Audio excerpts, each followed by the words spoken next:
that and has been working on quantum theory and computation since then. His awards include Google DeepMind Scholarship and Cable Sloan Robinson Award.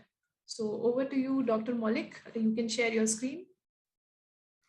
Thank you so much for the kind introduction, and thank you to the organizers for organizing it. And of course, yeah, it's great to be speaking at QIQT this year because I was based in IISER Kolkata, and Professor Panigri was my mentor. And so we're sort of are going to keep this thing fairly pedagogical and sort of see how it goes about. First, can people see my screen? Good. You can see when it's okay. So this I suppose this is a summer school on quantum information and quantum technology. So we are sort of concerned, and we care about what's going to happen with quantum computers. And I suppose the most pressing question to me is, what are quantum computers really good at? And when I ask that, what I mean by good is computationally efficient, which means that we want the total number of 2-qubit gates that is required to solve a computational problem that should scale polynomially in the size of the problem. So let's say you, so this is, I think, now you may not sort of really may not care so much about the polynomial. You may say, well, it's not the same thing if I can solve a problem in n squared time versus n to the power 500. And you'd be fair to say that because the current resources we have, I suppose you'd want as tight bounds as possible to say anything, and you want problems to be solvable in very short computer circuits, you know. And so far, quantum computers have been successful at various different things, such as we know there are some algorithms like factoring, machine learning algorithms as well has been coming about more recently. And simulation of quantum dynamics, which was one of the earliest envisioned problem that we expected quantum computers to be good at. And in this talk, I kind of want to highlight some known results which so follow from the existing literature really. And it's to do with this idea that we can actually we can measure properties of chaoticity and compute properties like scrambling time on our quantum computers. And really the point of giving this review and a recap is that people can sort of see, we can do this, and really sort of push the frontiers further, because okay, we can understand, we'll define a measure on what I mean by these terms. So if you do not follow it, don't worry, we'll explain this in a bit, like what is chaos and what's this quantity scrambling time. But really, I suppose the challenge for the students now is saying that, okay, if we can do this, that we already know, what then can you sort of use this idea, can you build on these ideas for a kind of fundamental scientific discovery? And that would be really good, because you may want to use your quantum computers to do computations for you. And now that we know you can do this, what then? All right, let's sort of dive in. Also, anytime somebody has a question, feel free to type in the chat, but if you want to just shout out, do that. I'll try to have time later for questions, but little chance of that. I might just end up rambling throughout the entire time. So shout out questions if you want. All right, so chaos. So chaos, the idea of chaos has to do with, somehow we call it sensitivity to ignorance. At this point, people might just shout stuff at me and say, what do you mean by ignorance? By ignorance, I just mean, imagine, like classically, it's really to do with how precisely you know your initial state. And most of the times, the reason we have this chaotic dynamics appearing is because we don't have full information. If you could write all the information, yes, you can sort of use, building on the theories, you can predict the future quite nicely. But it's really the like how precisely our measurements are done or how precisely we know systems is what sort is of course is a I think is a fundamental cause, like is a characterization of chaos. And this is the classic folklore of this butterfly effect, where you sort of say this butterfly flaps its wings, it causes a tornado, but in the other world where the butterfly is sitting and resting, there is nice and sunshine all around. And somehow, it's this extreme sensitivity to ignorance or initial conditions, sometimes they're called, but I don't like the word initial conditions in this context. But okay, having said that, how do we talk about quantum chaos? So let's sort of try to take these ideas and just sort of put a scaffolding around them. Okay, imagine the initial state of your system or the initial state of the world is given by this vector psi. So you can imagine psi before the butterfly decides to flap its wings or not. And let H be the Hamiltonian describing your evolution. And imagine W and V to be small perturbations in your system, such that initially they commute. That's an important constraint. So in this picture, highly misleading, but a useful picture, picture to have in mind is you can associate the butterfly with something to do with the operator V, the tornado, I mean, whatever is happening at this region to be associated with some operator W. And H is just the time dynamics of the system. Okay, so let's think of this two world descriptions. So imagine the following two states. So in world one, what has happened is the operation V is applied initially. Then we evolve the system forward in time, apply this operation W, and then evolve it back in time. This is just the Heisenberg picture of it, for those who care. So it says we forward evolve, do a little perturbation, come back. And in the world two, what has happened is we had initial state. We first forwarded in time, apply the operation W, evolve the system backwards in time, and then we apply the operation V. Right. Okay. So notice what has happened in both cases. In one, we have applied operation V before, before doing this step, and other we sort of apply V after doing this Heisenberg evolution. And sort of when we compare the overlap of the two states, we get this operation. We get some kind of a correlation function of sorts, and we call this the out of time ordered correlators.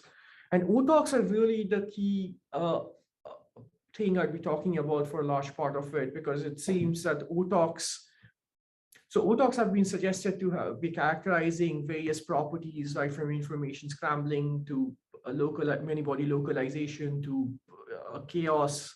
Of course, having said that, it's worth mentioning that you have to be very, very careful when dealing with OTOCs, because there are a lot of literature, they have been well studied. A fantastic resource to study more about these OTOCs is a recent tutorial written by Schwingel and Zhu.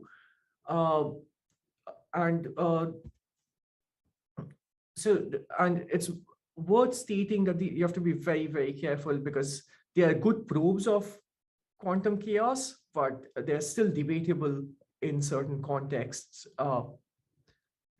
Okay, so, and the overlap of the states, okay, coming back to this actually, the overlap of the states is sort of associated with, you could imagine how different the world would look like. And we can formalize this idea of OTOCs, or out of time ordered correlation functions, as a function that takes in a set of a five tuple set of parameters and maps it to some interval 0 to 1.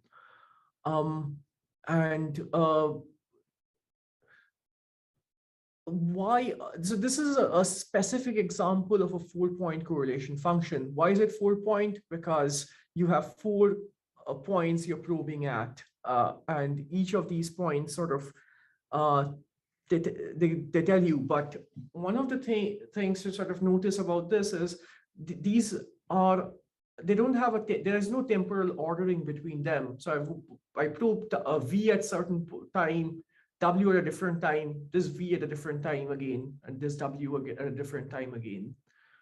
So that's where this name out of time ordered correlations come about. And you can sort of generalize them and define something like a 2K point correlation function, which you could sort of imagine would be a stack of these things going about K times. And they don't look terribly useful or important at this point, but they are really very useful for computational purposes. So these 2-point correlation functions have some very deep connections with K designs. So given an ensemble, you can test properties like if your system is if your ensemble is a K design or not. And a K design is simply an ensemble that can approximate the first K movements of the Haar design of the Haar measure. Okay, you could sort of, okay, another thing worth noting is this function f, which is out of time ordered correlators, has something to do with this the squared commutator between v and w of t. So, and ideally, and now we can sort of bring back our thoughts on the butterfly effect, and it's slightly controversial, but I still want to say it anyway. That the decay of ft at late times for any generic v and w, this has been suggested to be the quantum analog of the butterfly effect.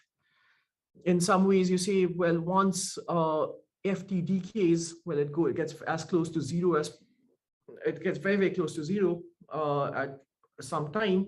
That's when you sort of say that, okay, something's happened that while my commutators were initially commuting, at late times, these things do not commute with each other. And that's really a very important insight that comes to it.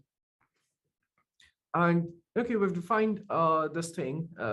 Now, I suppose we could say, like, why is this quantity useful, or why would you care for it? For example, you may want to understand how chaotic the physical dynamics is of a given Hamiltonian.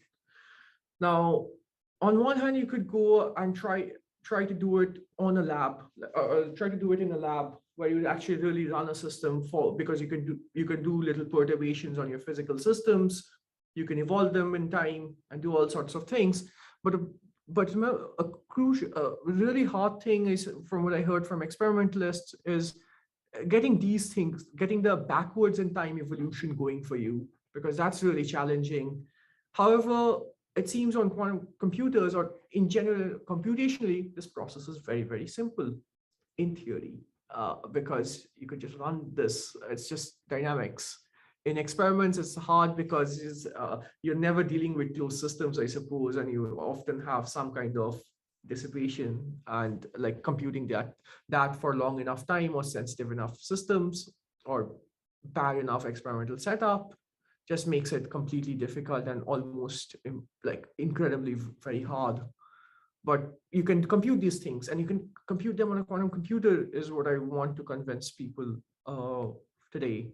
So this is the quantity in question that we've been talking about.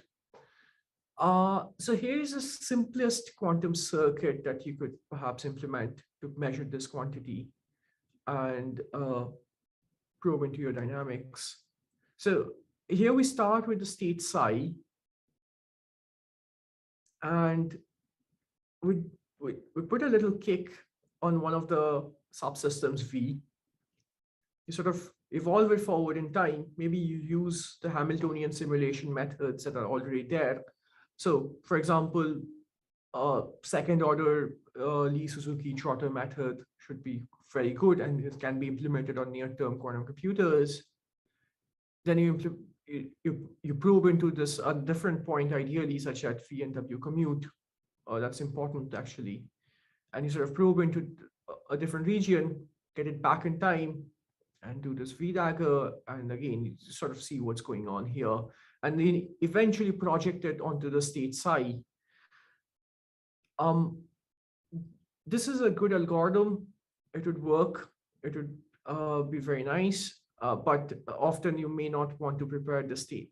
Projecting onto the a specified state could be difficult if you have a, but we really care about these correlations. We're not so concerned with the state often, and because okay, I'm not going to say that thing I want to say about state actually. But a better way of doing this, so this already involves a couple of operations, but I suppose a better way of doing it is using this following circuit, where you do a controlled V on the first system, so call that U1, do your evolution forward, W evolution backward, call this W2, or sorry, U2. And then you sort of do this controlled V with a alternate control, that is, control yourself on 0. And you measure in the X basis and in the Y basis. So when you do that, the action of this set of unitaries on the state rho, which we had sort of said was the state psi initially, and let's say that you see your initial state here is the state plus. So when you do that, you can sort of get under this evolution. If we were to do the algebraic transformations, we'd just get the state. And under the act of measurement, I can sort of, if I take the expectation value with respect to X and Y, I can recover the state, I can recover this quantity f of t. So I suppose this experiment has been done by Professor Prasanta Panigri and his students. So you could look at their paper if you want. But I want to just summarize this algorithm. So, okay, imagine you're given a k-local Hamiltonian. By k-local, I just mean that every term acts on a small set of spins, but it doesn't have to be k-local Hamiltonian. You can do it for any generic systems, really, as long as under the caveat. Actually, no, there are no caveats. You can do it for any Hamiltonian system, really. But for now, we say k-local Hamiltonians. You could have been given a unitary as well. Doesn't make any difference. But we have some parameter time for t for time and some precision epsilon. And what we are trying to check is, does this correlate? Oh, she should have been another way. So we're trying to check if this system does not, if the Hamiltonian dynamics of the system is not chaotic. So we sort of say yes if f of t is greater than some threshold alpha, which is pre-specified, and where we sort of answer no if this should be a less than sign, and that's very important. Yeah, sorry, I goofed up there, but yeah, f of t if this is less than beta. Yeah, and you want some gap. I should have put an absolute value here. And the gap is sort of important because how many number of measurements you're about to do. That's the gap sort of going to decide that. If you put an exponential separate, if they're only exponentially separated, all hope is lost for quantum computers, I think. Okay, and this is an extra constraint because I want to specify the problem here. And the easiest way to sort of go about doing this, or a way to go about doing this is we sort of initialize the first qubit in the state 0, take 2 n qubits, put them in this, essentially prepare n Bell states. Okay, here's a computational step. Classically pick W, which is one of these 3 Pauli operators, union of 1 to n, which is going to dictate our sites because there are n sites of our Hamiltonian. Take another operator V, which is this. Again, similar settings, but make sure W and V commute. That's important. and then compute f of t, which is given by this expression. And we compute this on our quantum computer, which is this, and this is the setup or the circuit. So you can think of each of these lines as Bell states. And this is a 0, the initial state. So apply a Hadamard. The previous circuit's very similar to what we were doing before. And then do these measurements in X and Y basis, such that you estimate f of t, just like we sort of flashed in the previous slide. And then you return yes or no, depending on the answer. So, well, this is an exact pseudocode which you could run on a Python. If you have any quantum simulator, this should work. And so how long do we need to do this? Well, we need n square steps because of these, by some epsilon, which is going to determine our precision, how confident we want. This precision sort of depends on how the beta minus epsilon really, like how far they are, what's the gap. And CH is whatever the method we pick to do this Hamiltonian simulation here. Second order trotter or Q drift like algorithms would do very well for K local Hamiltonians. And this is quite near term, like you could do fairly good simulations on current quantum computers. And there are better algorithms. This is the first algorithm. There are some fantastic algorithms that you could actually do it very robustly on near-term quantum computers. Okay, that's just really all I had to say about the OTOC thing. I do want to briefly mention about information scrambling because I advertised that, but I'm fairly short on time. So what is information scrambling and what do OTOCs and chaos have anything to do with it? So information scrambling, I like this definition. I don't know who is it by, but it sort of says that when local information spreads into the non-local degrees of freedom of the entire system under evolution, that's when you say information is scrambled.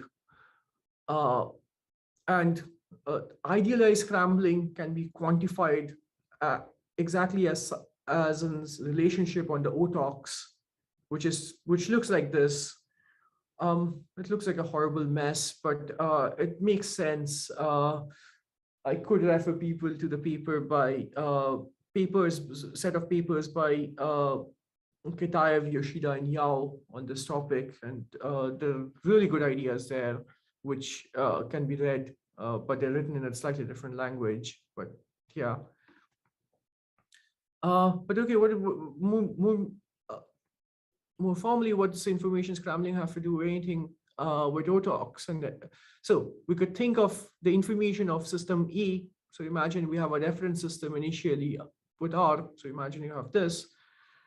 On the evolution of the system, now the information is sort of completely delocalized such that now the information of the subsystem is completely spread out. So I don't want to, there's some connection with the Rainy 2 entropy, and that's where the connection with OTOCs come from for anybody who wants to look into that. And in context of black holes, I suppose example people sort of say is, imagine you throw your system A inside. This is a black body. After a point, this sort of gives off some kind of radiation, which you call D. And that's really the interpretation of this. I mean, that's where this equivalence between this circuit and this comes about, except there's an references that there is a correlated black body associated with this black body as well. And more precisely in terms of OTOCs, the scrambling time sort of decided or defined as follows. The scrambling, at least, so this is not a conventional definition. This is my definition, but so take it with a grain of salt. So the scrambling time is given by the minimum time such that this thing, this quantity, the average OTOC, whatever it is under a certain constant threshold. And this quantity has been defined previously as this expression. All it says is, well, uh, so actually, the operational meaning of this is really saying that the information should be delocalized completely and independent of which part of the system am I probing at. That's really what this equation is capturing. With that, I suppose like computing this quantity, we could have spoken about algorithms for it, but the rough idea is we could turn the previous algorithm in some ways to do this, but there are better methods which require a little more effort and time to explain. But uh, uh, I could refer people to the papers look at Schwingel and Zhu really if you want to get an overview. And this was really supposed to be uh, uh, introduction to this area. And that's really the last thing I wanted to say. And I want to end by sort of reminding people that, okay, we can compute how chaotic your dynamics are, or how quickly or at what time scales does your system scramble the information. With that knowledge, when you read or learn about a new topic, you can ask yourself, well, what can I do with it? If you could find further applications of this or real world uses for them, that would be very nice, because now we know we can do them on a quantum computer. And there is a good, and these algorithms can be done quite well on near-term quantum computers. With that, I can actually stop now. Thank you. Okay, thanks for the great talk. So participants are free to ask questions. Yes. Oh, so. Okay. What is the experimental thing right now? Some whole atom stuff was there, no?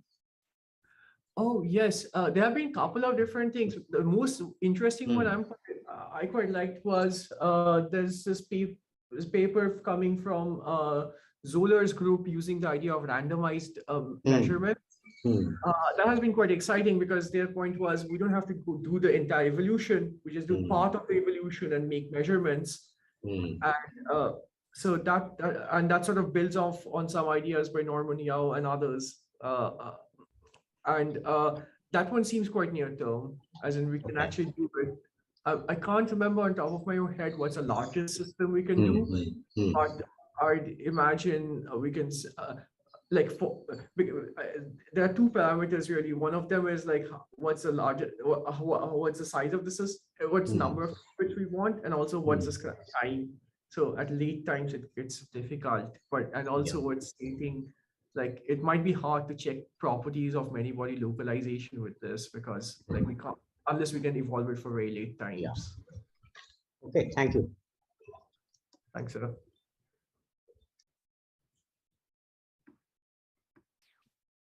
Okay, so if there are no more questions, then I think we can go ahead with the second talk. So second talk will be by Arman. He is a PhD student at IISER Kolkata with Professor Panigrahi, and his research interests are on quantum optics. So Dr. Moulik, you can unshare your screen, and Arman, you can share your screen now. Yes, yes.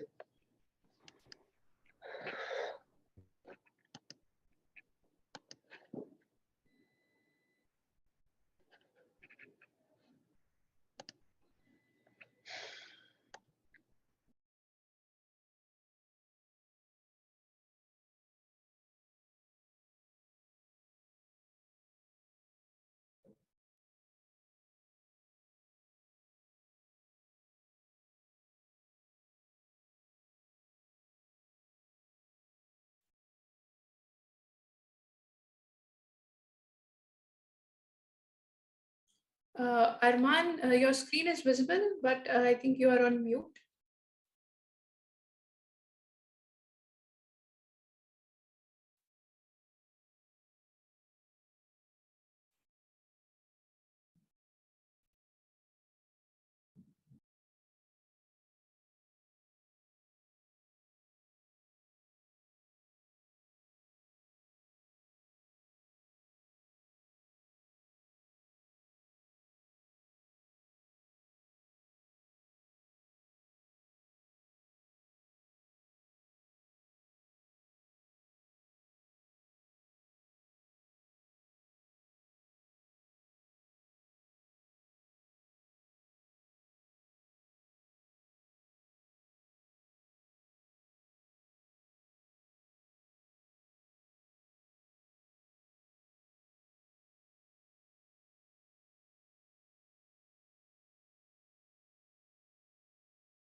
Hello, can you hear me?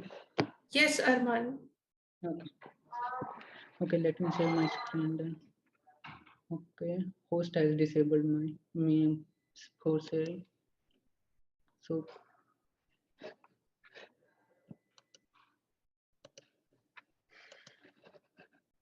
I cannot share.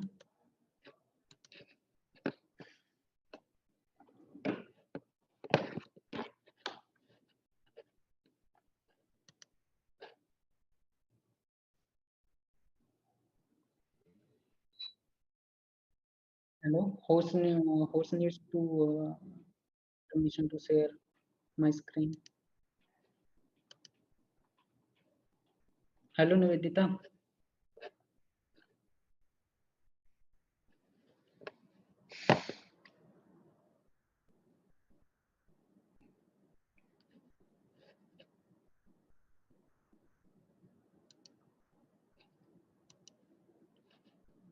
Okay.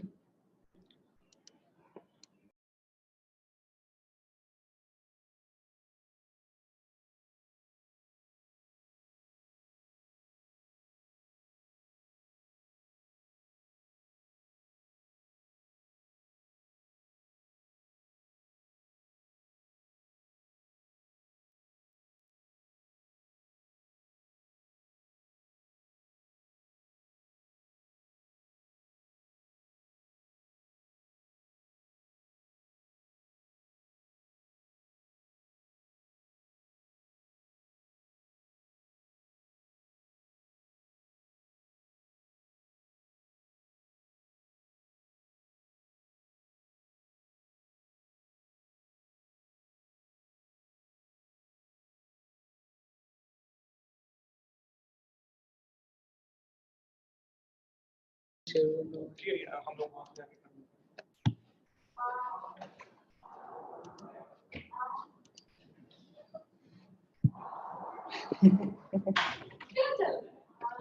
चीजें हो रही है, अगर मैं share कर रहा हूँ तो माइक्रोफोन जा रहा है.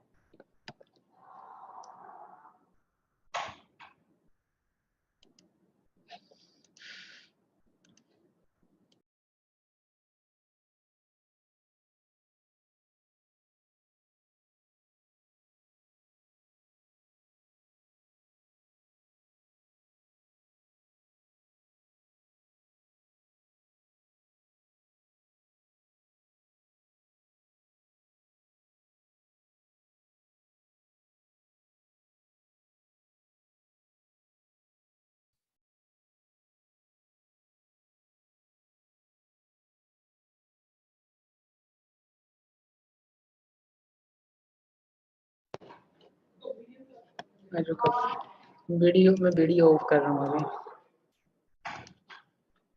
इंटायर स्क्रीन कर दो. इंटायर स्क्रीन क्लिक कर. ठीक है. So can you hear me? Hello now. hold on.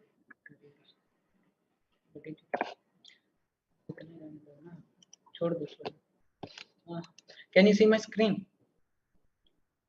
Okay. So there were technical problems. So I will be talking about photon added cat state, its phase space structure, and its statics. So the plan of my talk is I will go through the basic of the coherent state, then cat state, then Berkeley Agarwal, that photon added coherent state. Then I will jump to the photon addition to the cat state and statics. Then I will also talk about the production and the cavity. So okay, so coherent about the coherent state. So it was first introduced by the Erwin Schrödinger. That he derived from the uncertainty principle. So these coherent states are actually follows a minimum uncertainty that in the phase space, that variance in the x and variance in the p becomes equal for the coherent state. So it is a Gaussian shaped. It has a Gaussian shaped phase space distribution. So from here you can see that in the x projected space, the coherent state is the ground state of the shifted harmonic oscillator. So harmonic oscillator is shifted to the position alpha 1 and alpha 2 in the phase space. So where its ground state is the sign node x minus alpha 1. So then Glover came in the 1963. I think in the 1962, where he gave the paper of the electromagnetic quantization of electromagnetic radiation, where he described the coherent state of light, which has also the same form as the Erwin Schrodinger's coherent state. And in the phase space where x and p coordinate space changes to the field quadrature space, and this x and p, that capital XP, are actually amplitude of the field. So in terms of the Fock space representation, so if you see the nth coefficient of the coherent state, it actually shows behavior of the Poissonian statics. Where alpha shows alpha m mode will be the average of the this coherent state. So coherent state describes the classical nature. These are actually are on the boundary of the classical and the non-classical states. So if we want to describe a non-classicality, so in the quantum optics, they are described by the on the basis of the number fluctuation. There are also other properties such as the quadrature squeezing, and based on the statics also, that is also given by number fluctuation. So number fluctuation, if they start decreasing and becomes equal to the 0, then any state, the superposition of in terms of the Fock state tends to the burn of the Fock state. So if there is a presence of the only one Fock state, that can be thought as a complete non-classical state. While if fluctuations start increasing, then classicality start appearing. So for the case of the coherent state, these number fluctuations are equal to the average number of the photon, and also described as a short noise limit or a standard noise that that can be achieved in the classical case. So these are the Poissonian distribution, and actually described by the laser light. And in the real world where the laser light is produced, they have also a thermal fluctuation. So they are not exactly the coherent state, but they are closely describes the coherent state with Poissonian distribution. If there are thermal fluctuation, then this statics changes to super Poissonian. This fluctuation start increasing about the average number of the product. So now I come to the cat state. Cat state is a superposition of two of the coherent state.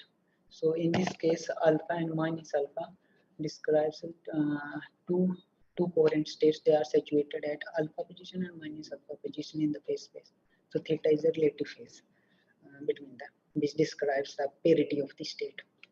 So when theta equal to 0, that this superposition simply becomes, in terms of the Fock state, only has the even number of the Fock state. So which has the even parity. So in terms of that, it described as the even cat state. If theta becomes pi, then there will be only superposition of the odd parity Fock state. In case of the theta equal to pi by 2, it is a special case where it does not have a specific parity. So it has both type of the parity, odd as well as a even. So even cat state can be found as a ground state of the double bell potential. Odd state can be related to the excited state approximately. It is so.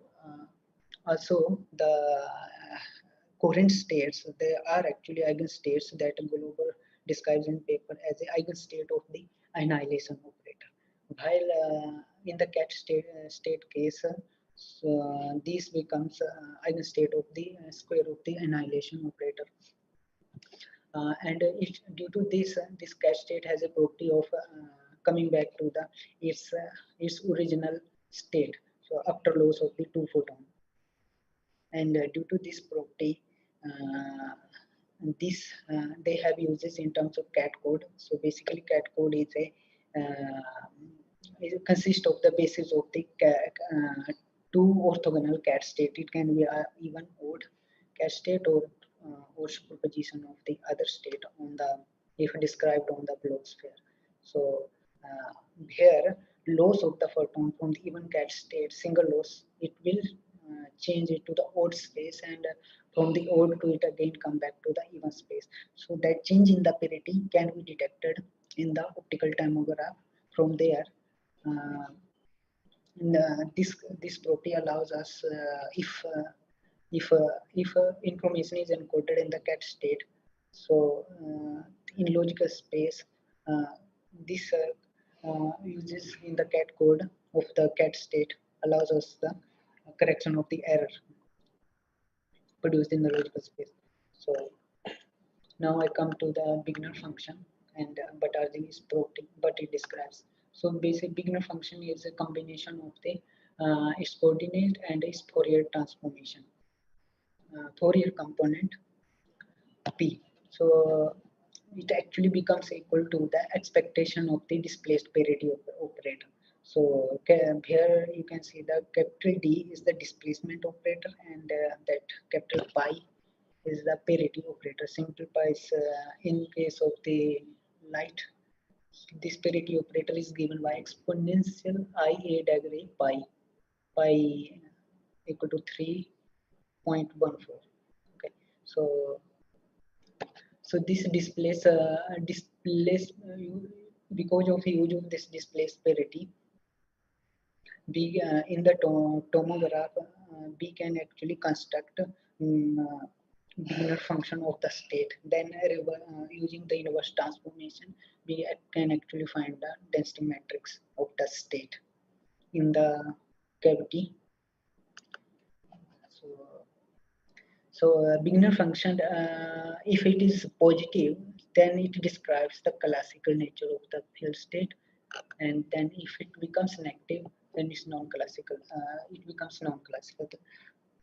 So it can be the bias negativity, so the non-classicality. It can be seen from here, from the definition of the number fluctuation. That number fluctuation operator can be written in terms of the P distribution. P distribution actually related with the beginner function.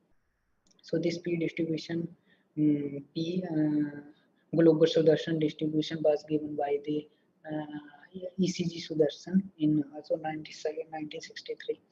There he described the density matrix in terms of the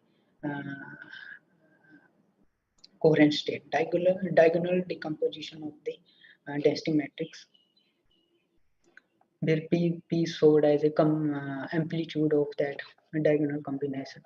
So in this case, P can also have a negative value and positive as well. So in this, you see the number fluctuation is equal to the average of the photon number plus some square of the quantity integration with the P. So if you see that if P becomes a negative, then fluctuations start reducing from the average photon number. As we know that if fluctuations are equal to average of the photon number, that is Poissonian distribution, and if for the coherent state, if it go below that the average photon number, then is now start decreasing in the number space.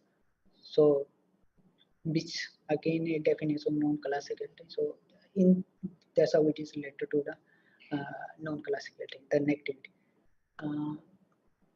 So there is also a case that not always the positive value shows the of the beginner function shows the classicality. That is, I will show the example where there is. So first I will say that coherent space beginner function in phase space is symmetric. On the left is the Gaussian distribution.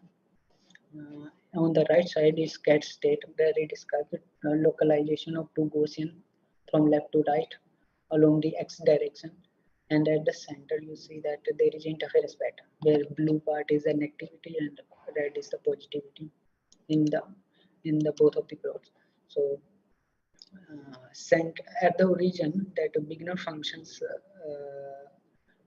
value at the origin so actually shows the parity of the state. So in this case, that it is positive, it shows that it is actually beginner function of the cat state that actually can be seen in the optical tomograph. From there, you can know that this corresponds to the even space.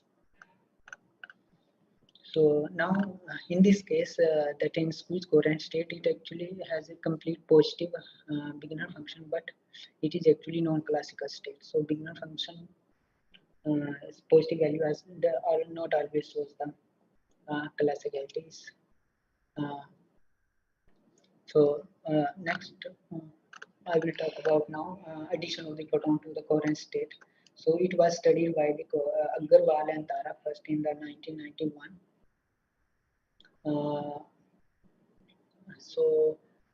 There he studies the properties Q parameter,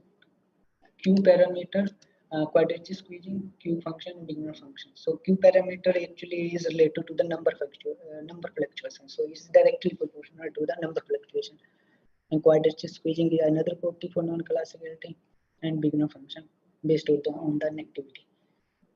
So with the where they saw that with the increase of the addition of the photons to the coherent state, the value of the Q parameter decreases below 1.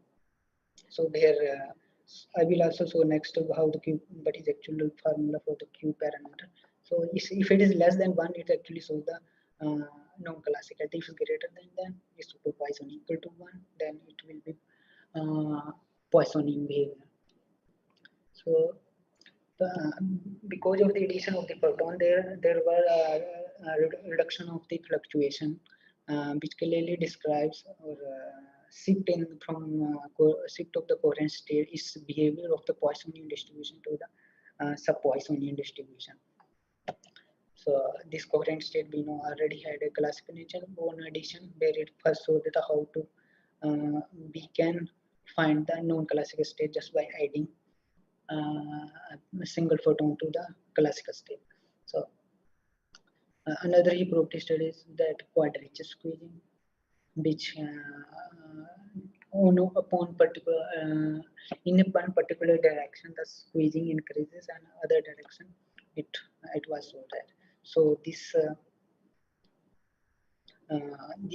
state, that addition of the photon to the coherent state was actually produced by the Javata in 2004. Now, so we come to the phase space distribution of this photon added state. So properties they have studied. So these are the, if you see how behavior of beginner distribution changes of the coherent state. So it was complete circular before addition of the photon. As you add single photon, so it starts showing small blue part. So this blue part actually shows the non-classic introduction of the non-classicality. So if you see on the right side, so this is export Jackson. So actually, if single photon addition is change in the behavior only can be seen for the small value of the alpha. If you increase the value of alpha, then you will see the beginner distribution is no different than the same coherent state. You see, it again becomes simple coherent state, circular beginner function. So it had a for the small value of alpha equal to 1, then alpha equal to 3, as alpha increases, it becomes circular. So if you can, okay, first I will do sub-Poissonian statics. That sub-Poissonian statics that they study from the Q parameter. That this Q parameter, if it has a less than 1 value, then it will be non-classical. So M describes the addition of the photons, how many photons are added. So as number of photon increases, so the Q value also start decreasing, and you see that with increase of the value, the graph increases. It start reaching the value of the one. So if large number of photon additions, so its effect can be seen for the large value of alpha as well, but for the small value, it will not be distinguishable for the for small value of a small number of photon addition with large value of the alpha. So now I go to the cat state. So cat state. So if you say on the left hand side, cat state is both of the Gaussians for the small value alpha 0.3. Both of the Gaussian are perfectly overlapping each other, so it just appear like a coherent state. But as you increase alpha, let's say alpha equal to 3, so both Gaussian separates and interference pattern appears in the middle. Okay, this is the top view of the Wiener function. Now, photon addition to the cat state. So first, I have written here, so psi alpha 1 describes the photon added coherent state. So photon added coherent state is becomes like with a node. Node describes the first excited coherent state plus combination of the coherent state multiplied by alpha. So 2x minus alpha is a combination of coherent state plus first excited state.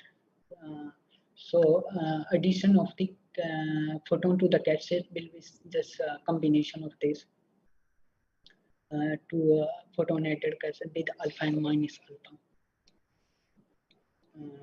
of the cat state. So now if I write the Wigner function, it has a 4 part. So last 2 part plus minus and minus plus shows the interference pattern, and plus 2 part so the localized Gaussians.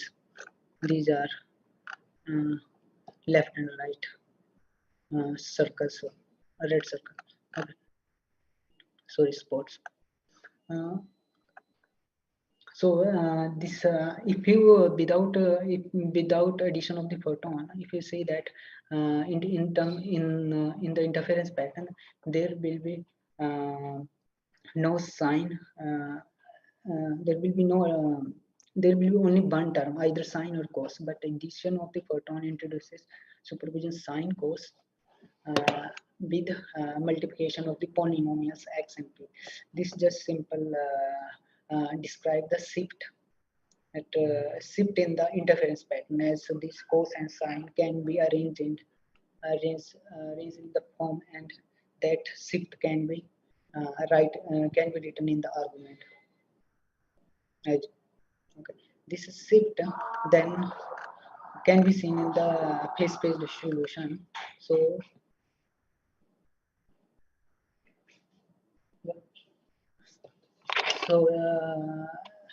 for alpha equal to 0.3, this just simply shows that addition of the photon to the very small coherent state.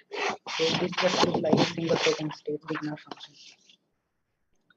Okay, on the right hand side, you will see that there is a shift in the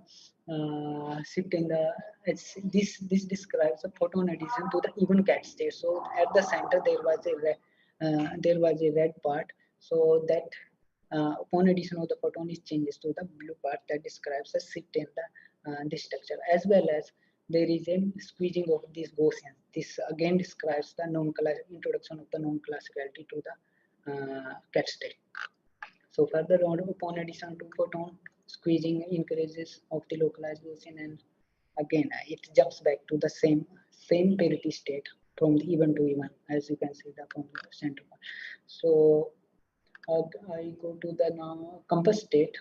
So compass state again is similar to the cat state.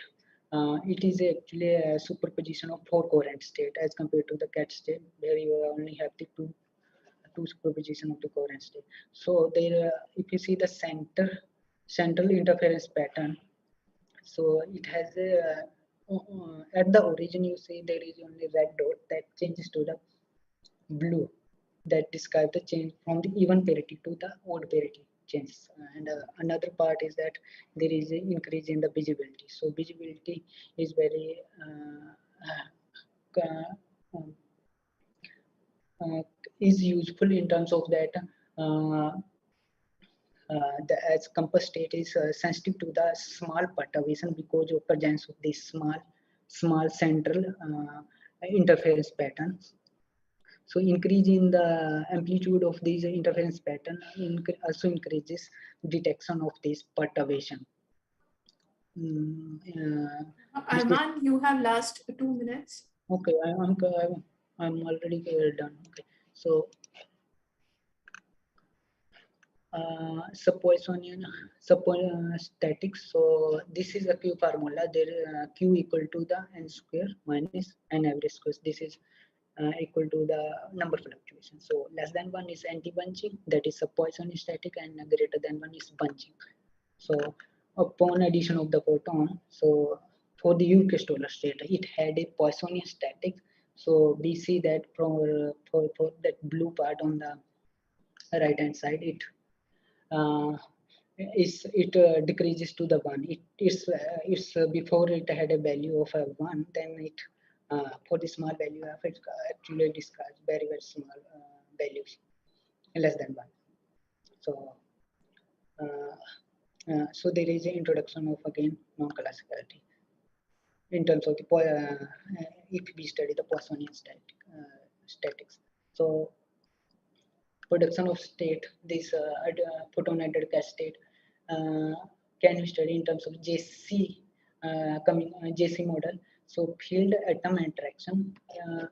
So in the B coupling limit in the ground state, you can find the photon added cat state given that you have initial state in the cavity of the field of the cavity as a cat state while atom is in the exciter state. Both are interacting via JC. So this is my summary.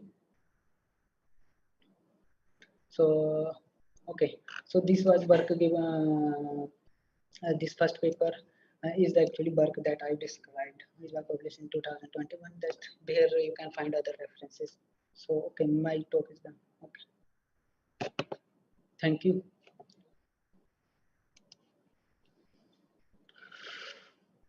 Okay, Arman, there is a question in the chat box. Can we study bunching and anti-bunching here after adding photons to the system?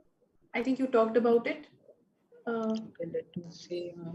Okay, 1 minute. But was the last part where you said bunching, yes, and anti-bunching after adding photon to the system.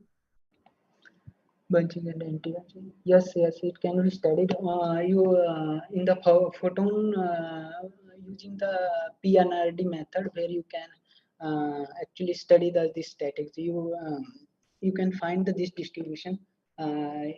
This same method. That's how you detect the coherent state using PNRD. So from there you can find the photon number distribution, and you can see that what kind of fluctuation it follows. So, okay. Any further questions? Any more questions?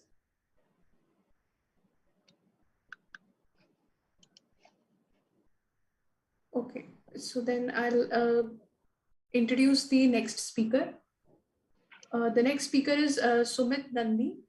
Dr. Nandi has done PhD on quantum information from IOP Bhubaneswar.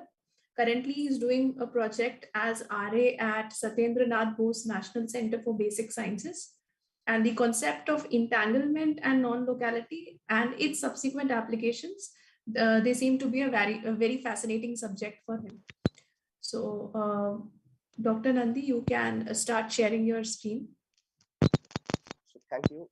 So am I audible? Yes, you're audible. So let me give permission to share my screen.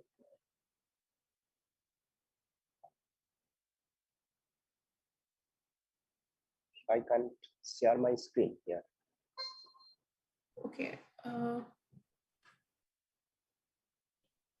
So he wants to share the screen. Kindly give the required permission. Okay, so now, Okay.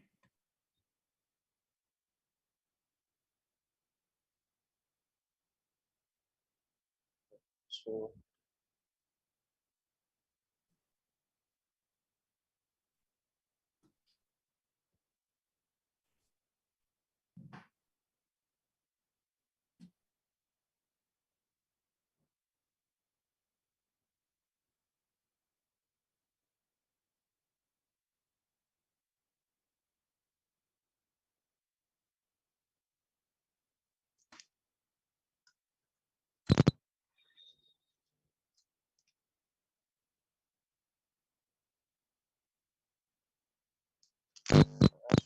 so so first of all, I would like to thanks the organizers to give me the opportunity in such a wonderful event. Today I'll talk about beginner's approach enable detection of genuine multi-party vulnerability. So this work is this is the archive reference of our work, and it has been done with my collaboration with my collaborators, Dr. Devashish Saha, Professor Dipankar Hom, and Professor Archon Modulkar. Okay, so this is the content of my talks. I will first talk about Wigner's original derivation of local realistic inequality and its generalization for arbitrary two PVT states. And then there comes generalization of Wigner's approach in the multipartite scenario.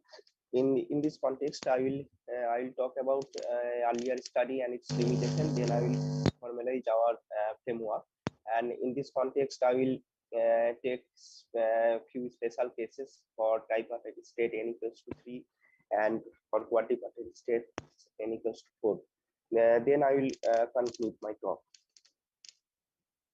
Okay, so to start with, this is a historical overview of what we today know as non-locality, entanglement, etc. So it started with in long back in 1930s, but it was formalized first time in 1964. John Wade in his seminal paper was derived a local realist inequality, and this testable inequality proved the incompatibility between quantum mechanics and local realism. Now, following a distinct approach in 1970, Wigner also derived the same local realist inequality, the same in the sense that for bipartite state, it is Wigner's local realist inequality is equivalent to the former one. And subsequently, this approach was explored by Castelletto in the context of quantum distribution. He derived that local realist inequality for arbitrary two-qubit state. Now, knowing its potential, then this approach was generalized in the multipartite scenario. However, such generalization is not adequate for certifying genuine non-locality. So we shall explore here the generalization in multipartite scenario, and then we may compare with some existing results.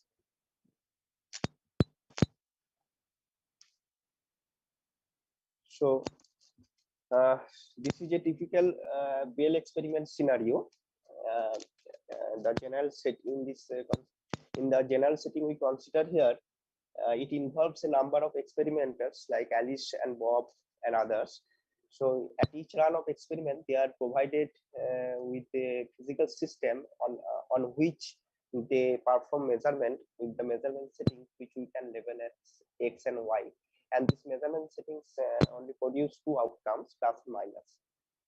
So this quantity P plus minus or XY is carries a great deal of information. So this is the joint probability of obtaining the outcome plus by measuring with the settings X and minus by measuring with the settings Y associated with the hidden variable space lambda. Now one can compute these correlations, and one can compute Bell polynomial, and the value of which determines everything. So here we will also consider the same thing. We will compute these correlations, and we will determine the value of certain polynomial. So let me go back to the Wigner's original derivation of local realist inequality. So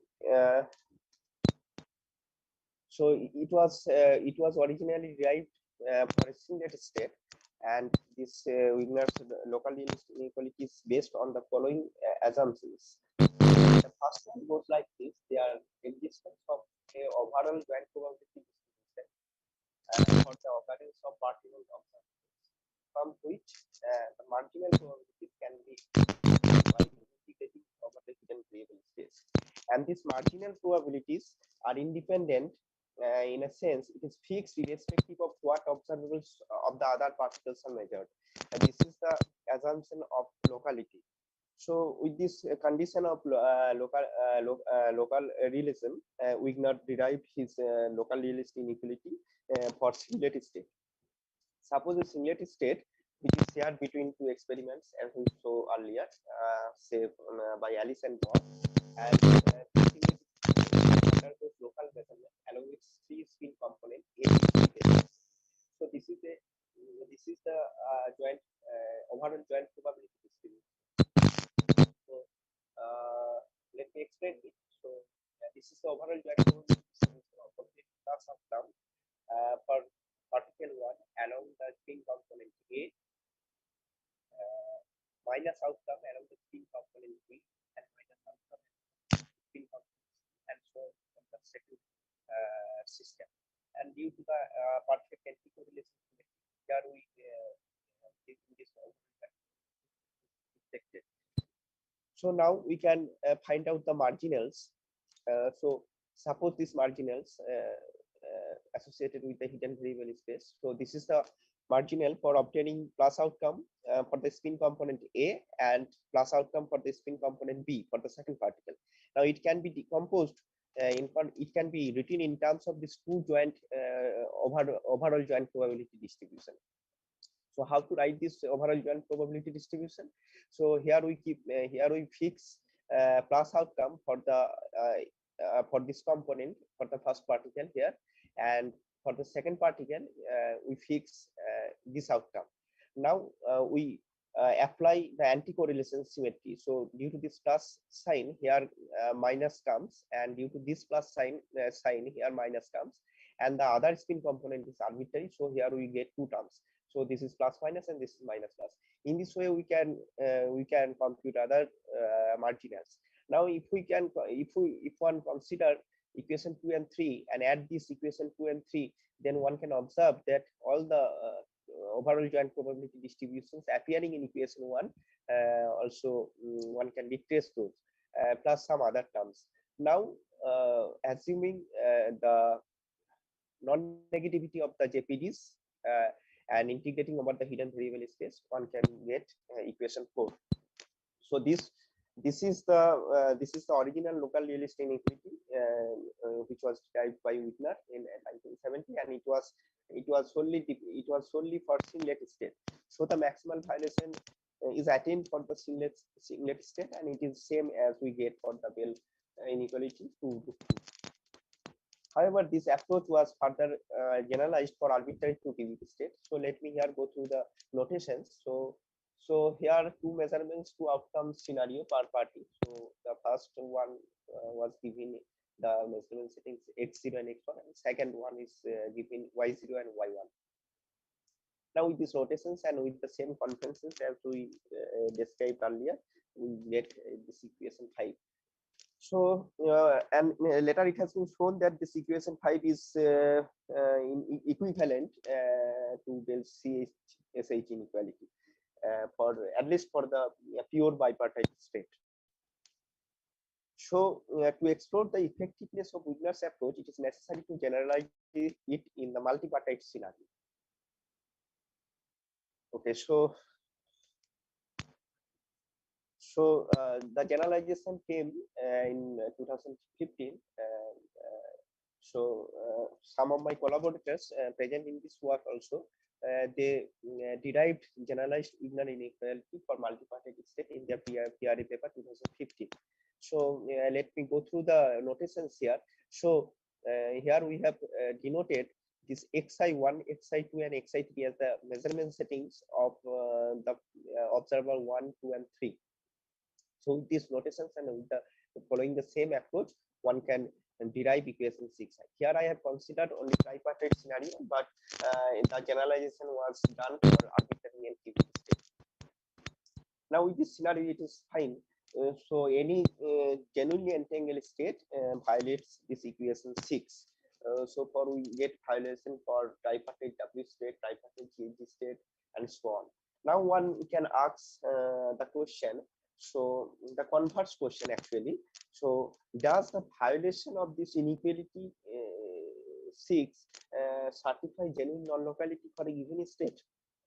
So we have answered this question in negative in our present work, and we have shown that there exists a biseparable state which also violates this equation 6. So to go further, let us go through this. What does actually genuine multipartite inequality means? This means non-locality between any one subsystem and all other subsystems. So this implies for showing genuine non-locality, a given state has to be a non-local across all of its possible bipartitions. But if we consider this state, we can clearly see this is a biseparable state across the A and B. But this state violates the inequality 6. So inequality 6 doesn't represent a genuine multipartite non-locality. So we have addressed this limitation in our present work, and we have tried to mend it. Okay. So let us consider a tripartite state and all of its possible bipartitions. We know there exist three such possible bipartitions. One is across A cut BC, and another one B cut AC, and another one C cut AP. And applying locality condition across all such bipartitions, we will yield three distinct LR inequalities, and simultaneous violation of all these inequalities would certify genuine non-locality. So this is the main motivation of our present work. So to formalize our present work, let us go to the framework. So here we will also find out the marginals, and we will proceed in the same way. We will choose the suitable combination of the marginals so as to find an inequality. So let us consider a biseparable bipartition across A cut BC.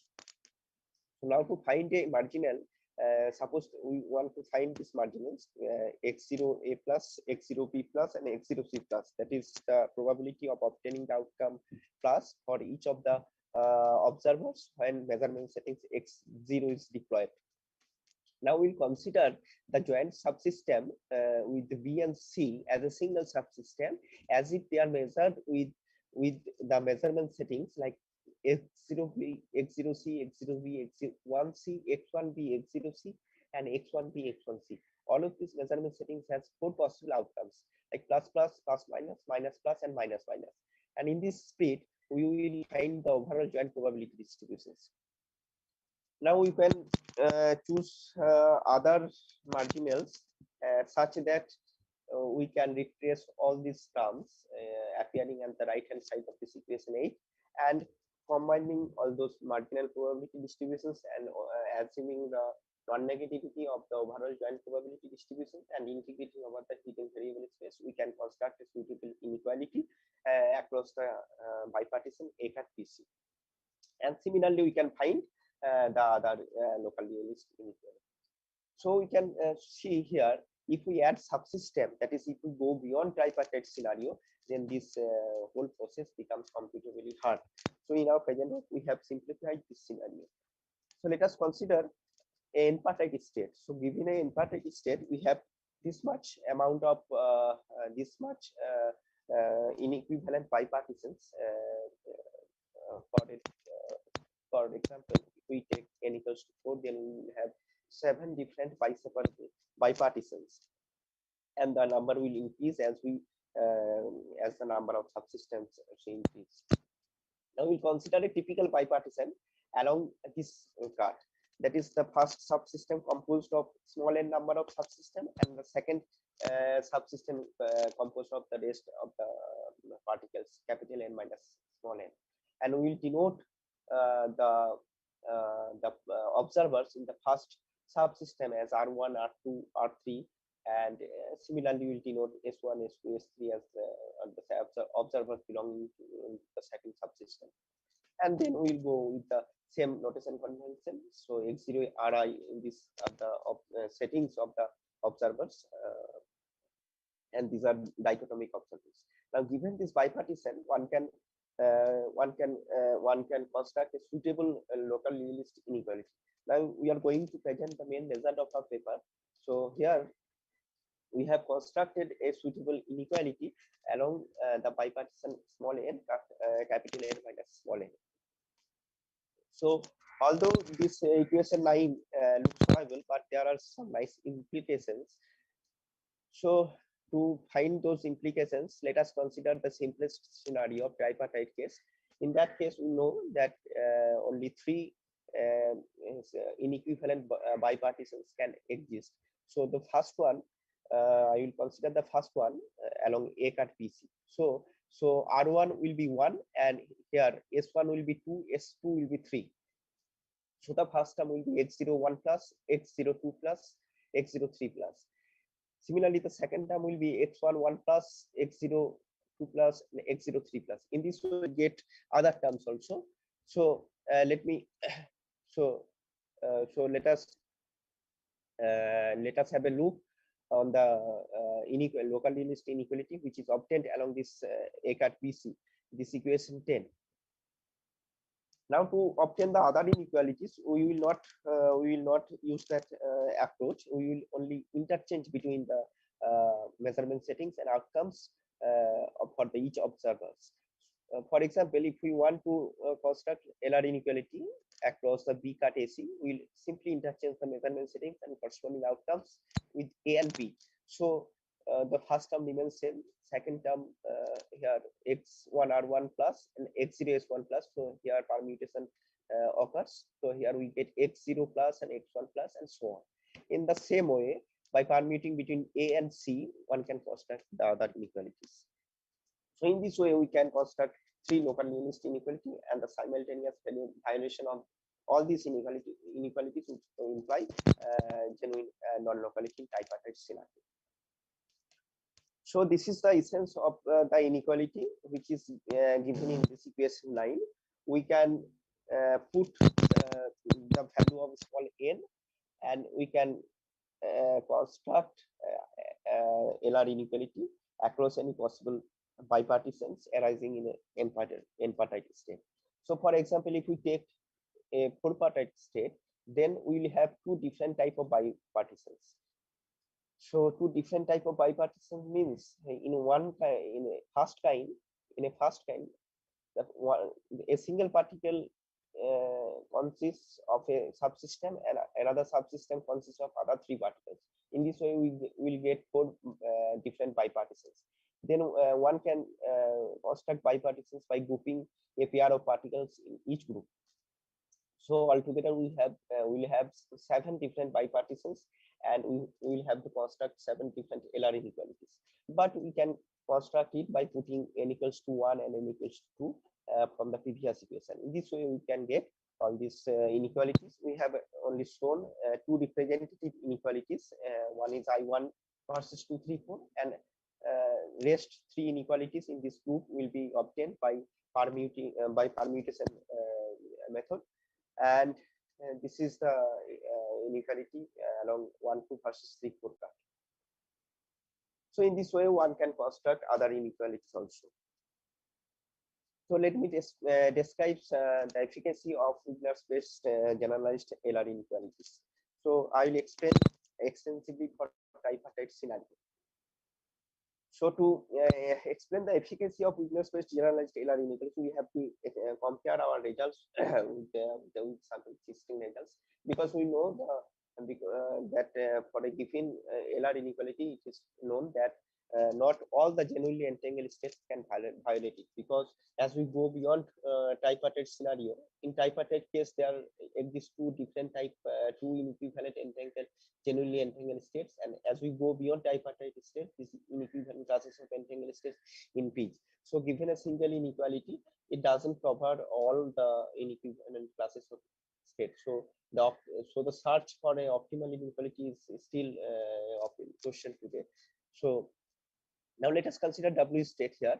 So for W state here we obtain this violation for all these three different LR inequalities. So it implies that this is a genuinely non-local state. Now let us consider generalized W state. This state has been shown very useful candidate for information processing protocol. So for this state, keeping one parameter fixed, we are able to write the maximal violation along this of these three LR inequalities in this way in terms of the state parameters.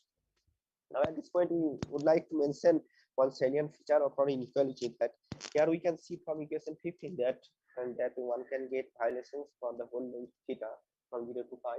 But if one can consider Betzley inequality, then this state cannot violate Betzley inequality for all values of theta. So this is one of the distinctive feature of our local realistic inequalities. In this way, we can construct other examples of states like this state psi. So this state is not cannot be detected by Betzley inequality. This state doesn't violate Betzley inequality, but we get violation using our local realistic inequality. To mention a limitation of this local realistic inequalities, we cannot get any violation for well-known GHG state, although one can find generalized GHG state violates this inequality for some values of theta. But we have the flexibility of weakness approach to construct local realistic inequalities in a different way. Or we can, I want to say that we can construct different set of local realistic inequalities by using the same approach. I have given here a typical example of inequality, local realistic inequality for a tripartite state along a cut BC. So if one compare equation 16 with the previous inequalities shown in the previous slides, then one can see that the marginals involved are different. So one has the freedom to choose these marginals in such a way, to choose these 5 marginals in such a way so as to all the terms appear of the first term corresponding to the first term, and this choice is not unique. So one can get different set of LR inequalities, and with those LR inequalities, one can obtain violation for GHG states. So this is one of the flexibilities of our approach. Now, and another salient features of our Wigner-based LR inequalities goes like this. Suppose we are given an n-parted state and we know that the state is not genuinely non-local. Then this means the state is not genuinely non-local across all of its possible bipartitions. Now, given a bipartition small m versus capital N minus small m car, the state is observed to be non-local. So how to detect it? To detect it, using our theorem, we can construct LR inequalities across these bipartitions, and subsequently we can check whether violation occurs for these bipartitions or not. If violations occurs, then this state is non-local across these specific bipartitions, although the state is overall genuinely not genuinely non-local. So to explain this, let us consider this state. So this is a product state between tripartite W state and this is zero state in computational basis. Now one can construct the local realist inequality along these 3 partitions, AB versus CD, AC versus BD, and AD versus BC, and one can get these violations. But if we consider all 7 inequalities which are required to certify genuine non-locality of a quantipartite state, then we will see that all the 7 inequalities are not simultaneously violated by this product state. So this is the essence of our approach. We can detect the partial non-locality of a subspace of a given n-partial state. So now we'll sorry to interrupt. 2 minutes, last 2 minutes.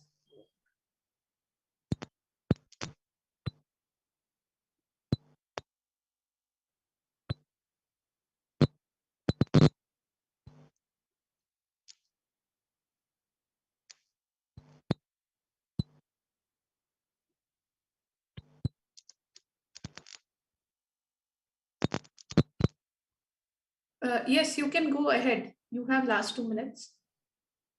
Okay.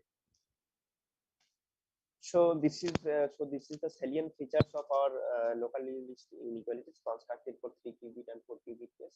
So we have also only shown the extensive cases for 3-qubit states. So to mention for 4-qubit states, we can find some useful states which cannot be detected with the inequality, but our set of LR inequalities can detect all those states. For example, this state is a well-known genuine entangled state, but it doesn't violate the inequality state. Although violation occurs for 3-qubit state, we can detect its non-locality by using our app. So now I will go slide.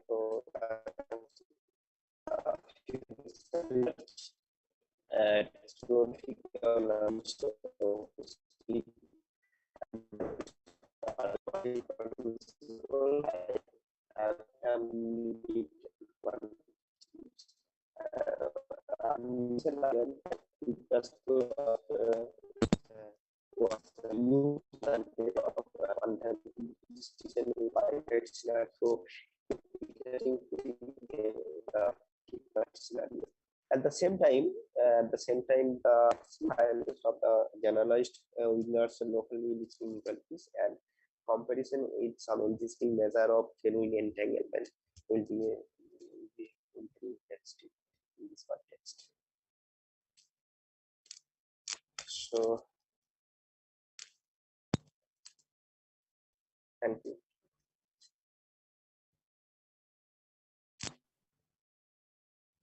Okay, so participants can ask questions.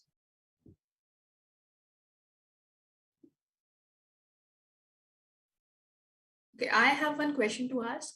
So in this this LR inequality, I think I might have missed, you might have told before.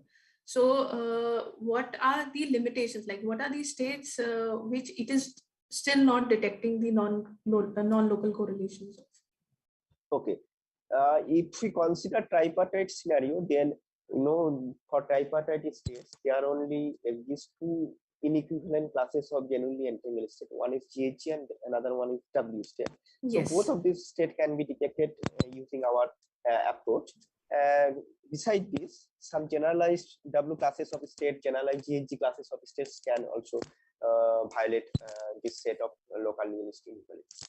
Now, as we go beyond tripartite scenario, so we know that in that case, there exist 9 inequivalent classes of genuinely entangled states. So our set of local realistic inequalities cannot cover all these 9 classes of states, but few classes of them, among them, can be detected using our local realistic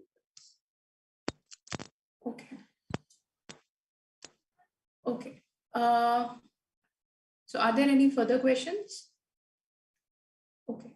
So thank you very much, Dr. Das, for the talk. I think we can go ahead with the next speaker.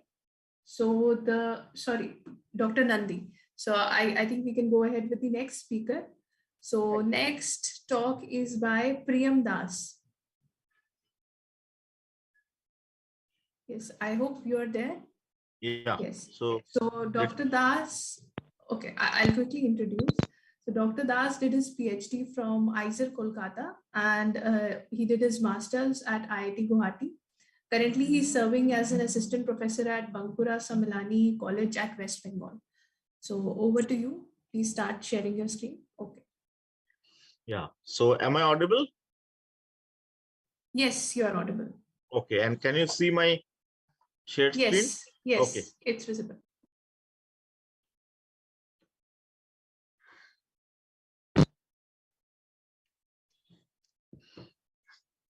Okay. So today I am going to talk about some phase transitions, which is known as decay phase transitions. But moreover, we'll go beyond decay phase transition, and that is rotatory decay phase transition. And using that, we'll show you the generation of vortices from a different perspective. So the outline of my talk is like as follows. First, I will introduce the basic concept of superradiance, how it looks like or what is that, and then we'll introduce the decay model. And we talked about phase transition. So what kind of phase transition we observe in case of decay model? We'll discuss about that one. And then we'll go the beyond decay model case, that is in case of rotatory superradiance. And then I will show you the how the vortices are generated from a complete different perspective. And then we'll see at a single time how one can generate many vortices and a complete mapping of this generation of vortices to the decay model. And after that, I will show you a very interesting aspect that evolve from this methodology. And then we'll conclude. So basically, superradiance is nothing but a collective spontaneous emission of radiation by an ensemble of atoms which are in the excited states or initial unoccupied state mode. So what happens? The atoms, they interact with a single electromagnetic field, and the high excited state atoms, they de-excited to the ground state, and the radiation that emit, that is coming out of that, is highly directional. So what is the difference between superradiance and normal radiance? In case of superradiance, we see that the intensity is proportional to the square of the number of atoms, that is n square. Why? Because the decay time is proportional to the inverse of the number of times. Whereas in case of normal radiation, the intensity is proportional to n, because the decay time is constant. However, in case of superradiance, the decay time is proportional to the inverse of the number of atoms, and that makes the difference. So what happens in case of superradiance? It is highly directional and coherent. You can see from the figure below, from one atom, the radiation that excites many more atoms. I mean, the excitation that is coming out of from the interaction between the one atom and the electromagnetic field, that induces other atoms to emit the radiation exactly in the same frequency and same direction, and that makes the superradiance highly directional. So in the figures, you can see the intensity of normal radiance and superradiance.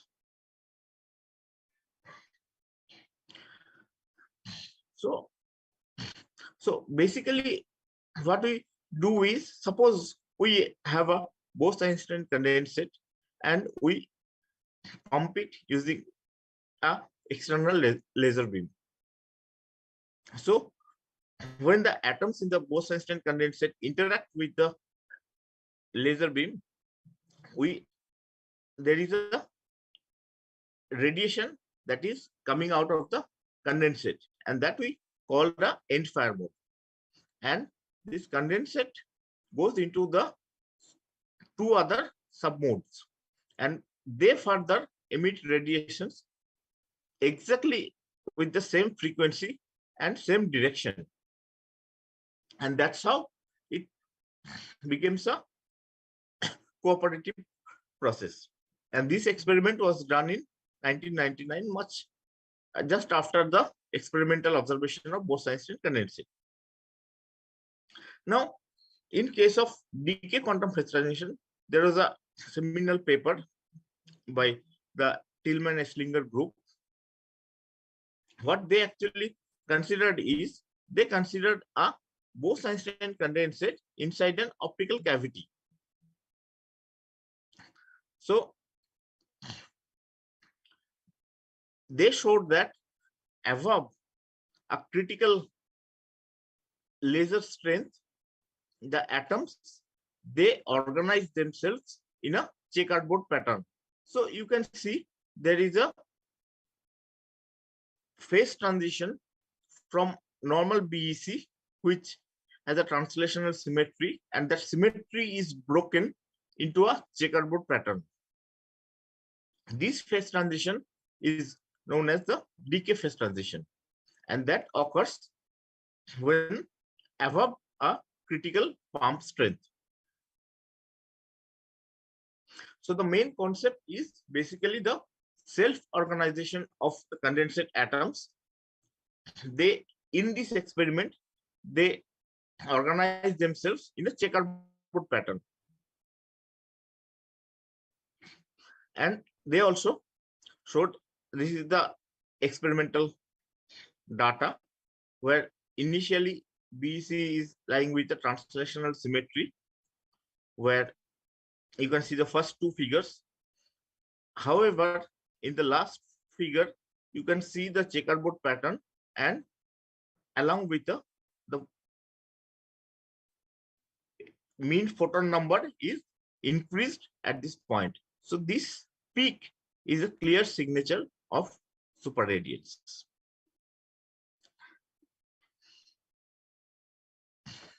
Now, so what will happen in all these experiments? The laser beam that is used is a Gaussian laser beam. But what will happen if we use a Lagrange Gaussian laser beam instead of a Gaussian? So what is the difference between these two laser beams?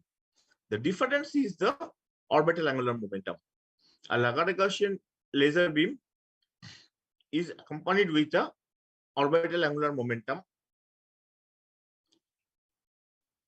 that is LH cross per photon, where L is the winding number of the laser, and the profile somewhat looks like this.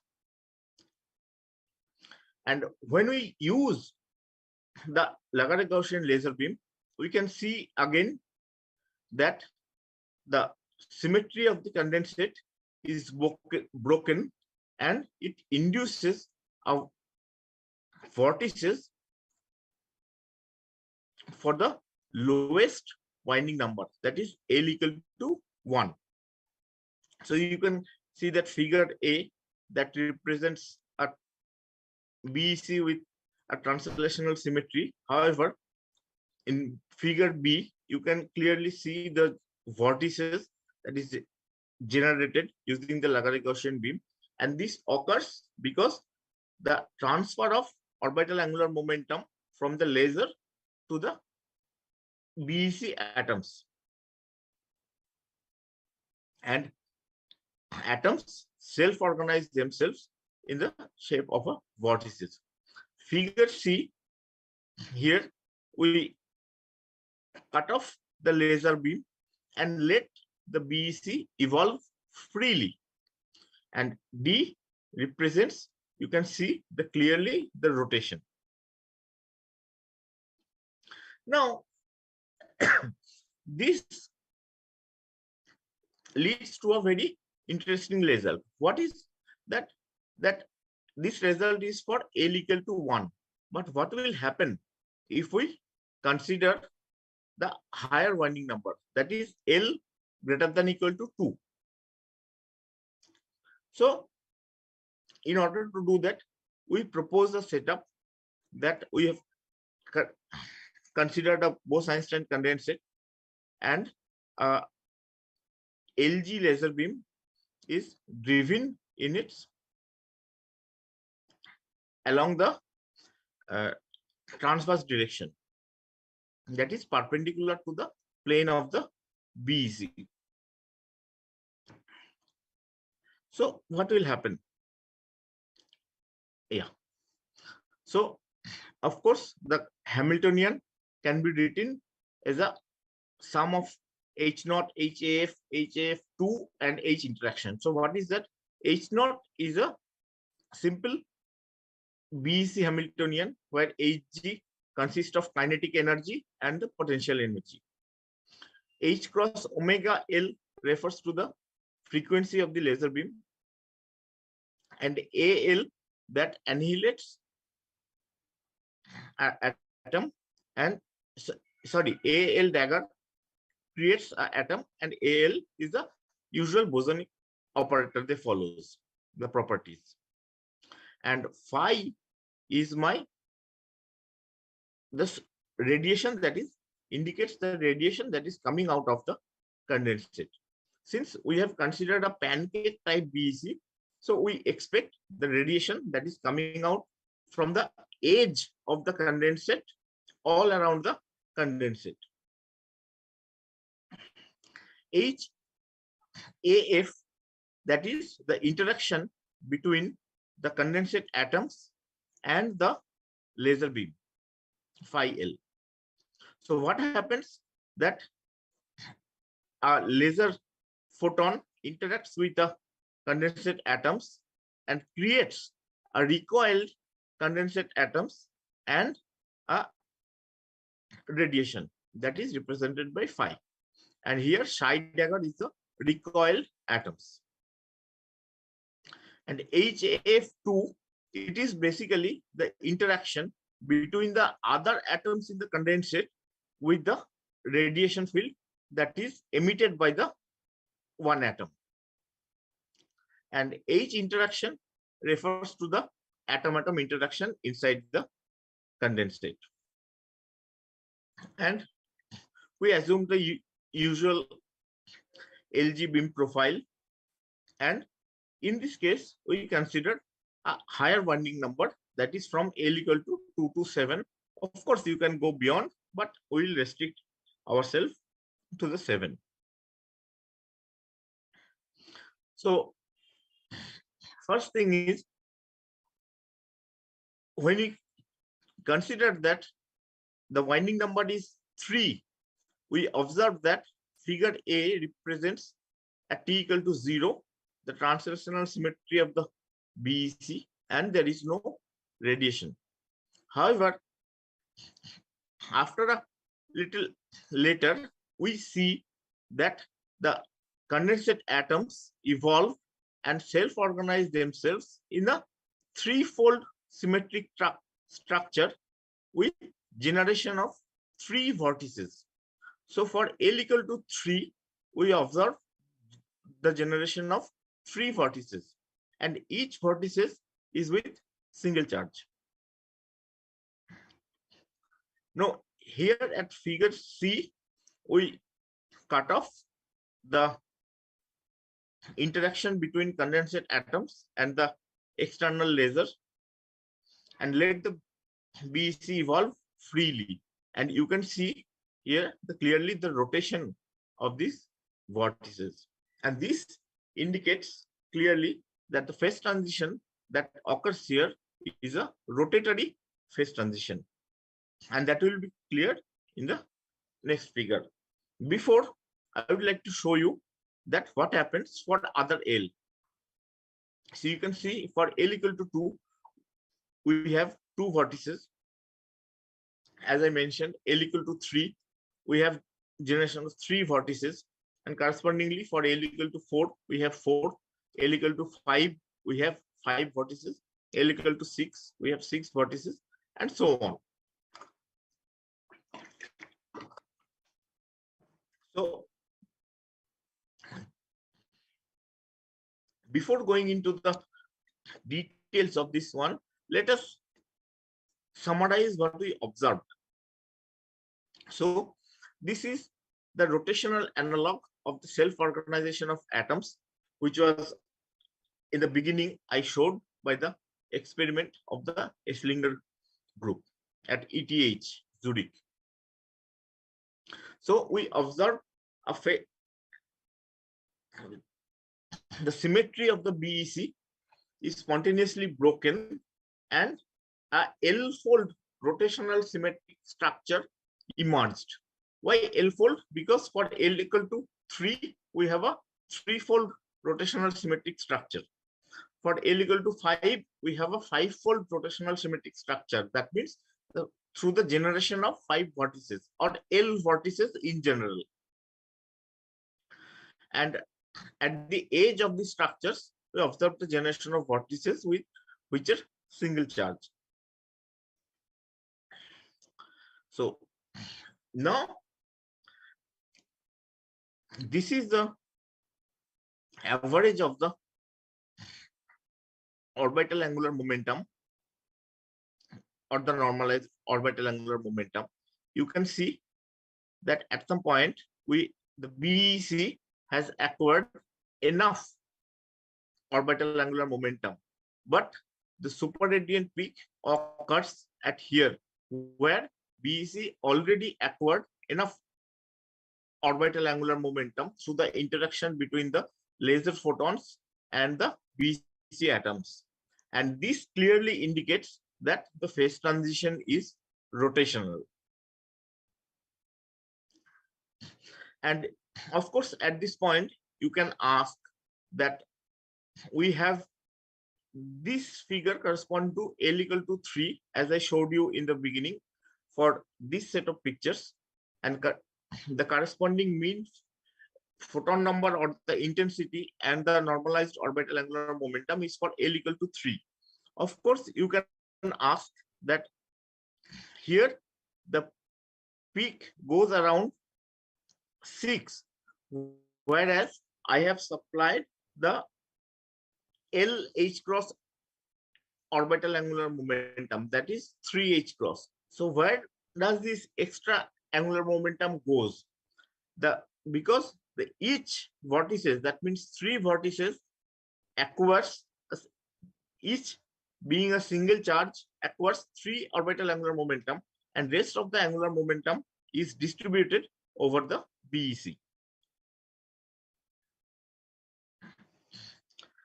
Now here we have showed the orbital angular momentum with respect to the interaction parameter, that is the interaction strength between the laser and the atom.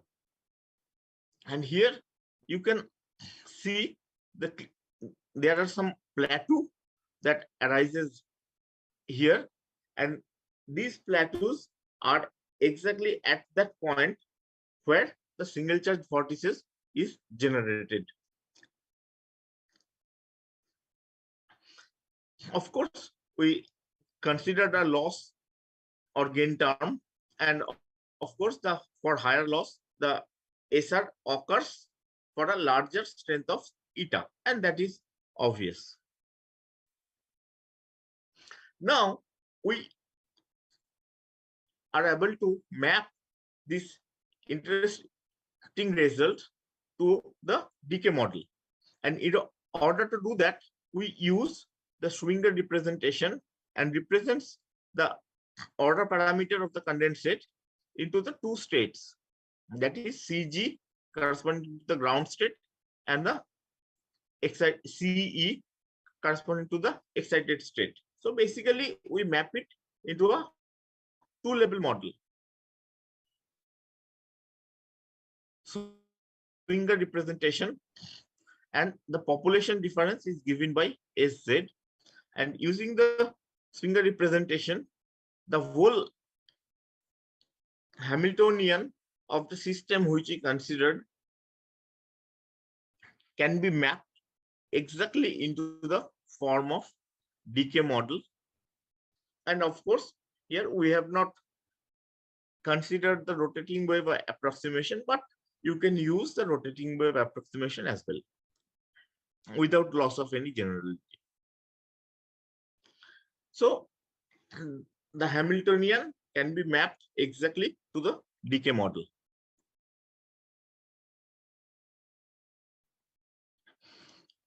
So one advantage of not assuming the rotating wave approximation is this can leads to the quantum chaos sometimes, and that is a completely different context. We are not going into any details about the quantum chaos, but if you use the rotating wave approximation, then probably you are emitting the quantum chaos from your system.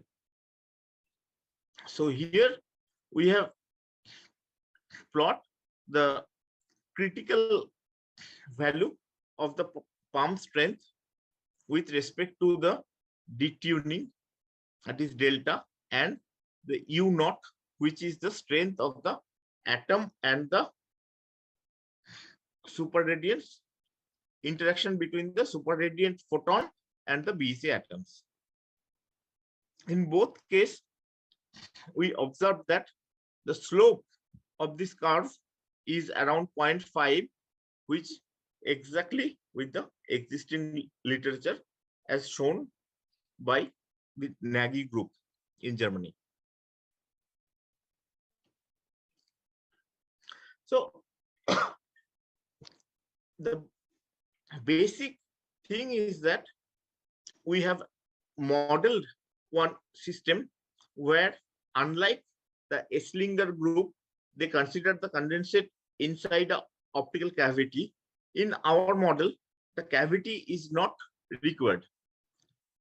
So without the cavity, just using one single laser Gaussian laser, which involves the orbital angular moment, which consists of orbital angular momentum, you can actually see the phase transition and self-organization of the BEC through a spontaneous symmetry breaking.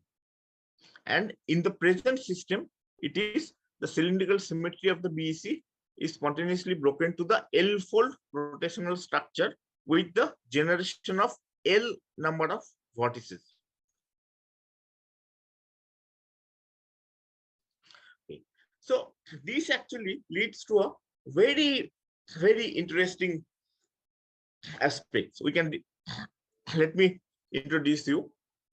Suppose instead of a single BEC, if we consider two different BEC, where only one BEC, here marked as the red BEC is interacting with the laser beam, whereas the blue BEC is not interacting with the laser beam, but the blue BEC is interacting with the red BEC through interspecies interaction. So what will happen in this case? This in red BEC will have the usual spontaneous symmetry breaking and the generation of L number of vortices depending on the number of winding number, that is L.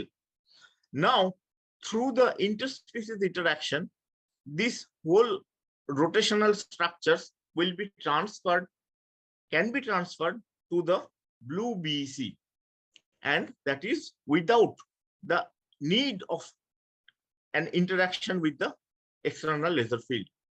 The interspecies interaction will play an important role here, and the whole phase transition can be transferred to the other BEC.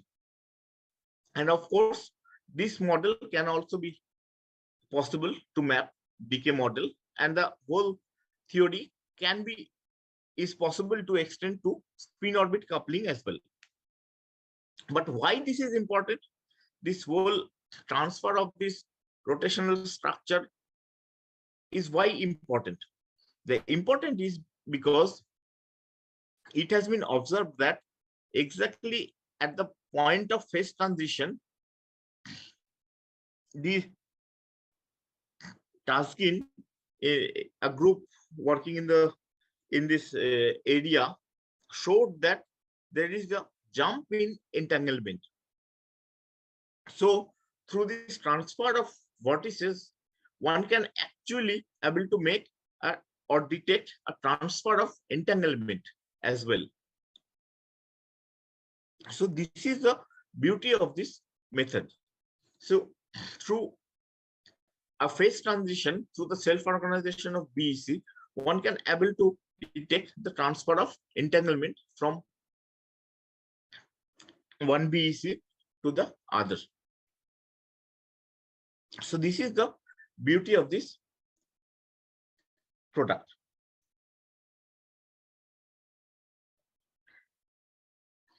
Yeah. So let me conclude my talk that in a pancake type BEC, through using a Lagrange Gaussian laser, we observe that L-fold rotational structure emerges, and each L-fold, L number of vertices that is emerged, each with a single charge, and this transfer of orbital angular momentum actually results in a rotatory decay superradiant phase transition, because we are able to completely map the Hamiltonian into the decay type Hamiltonian. And also we discussed about the very important application which is possible to simulate through this methodology. Thank you.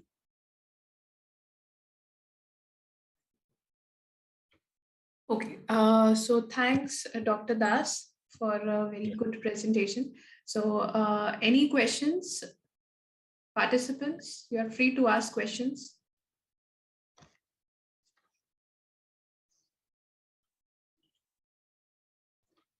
You can write your questions in the chat box or unmute yourself and ask.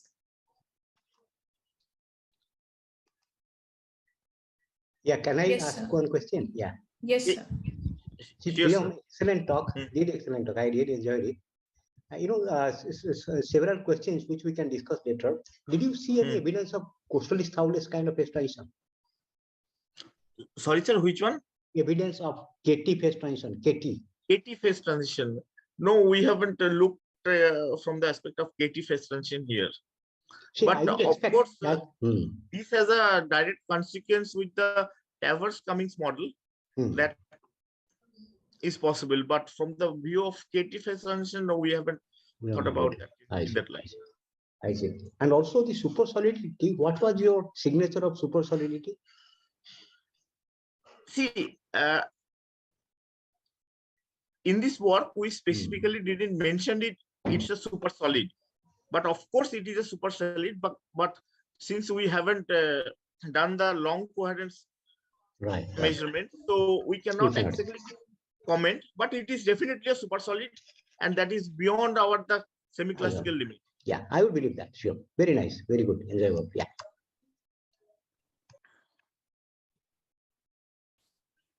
Okay. If there are no more questions, then I think we can proceed with the next speaker, Abinash Kumar Roy. He finished his BS and MS at IISER Kolkata in 2021, and then he worked as a JRF under Professor Panigrahi in the Quest project for a year, and now he will be soon joining Sydney Quantum Academy as a PhD student. So Abinash. Yeah, can you hear me? Yes. Yeah. Please share your screen. Yeah.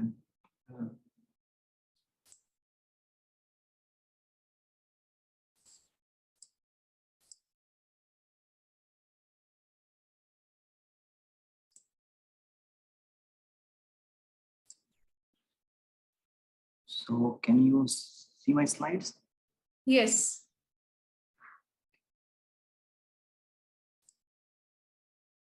Yeah. Thank you very much for the introduction. So this will be an elementary presentation on a very interesting field known as relativistic quantum information. I did a bit of work past year. So let's see.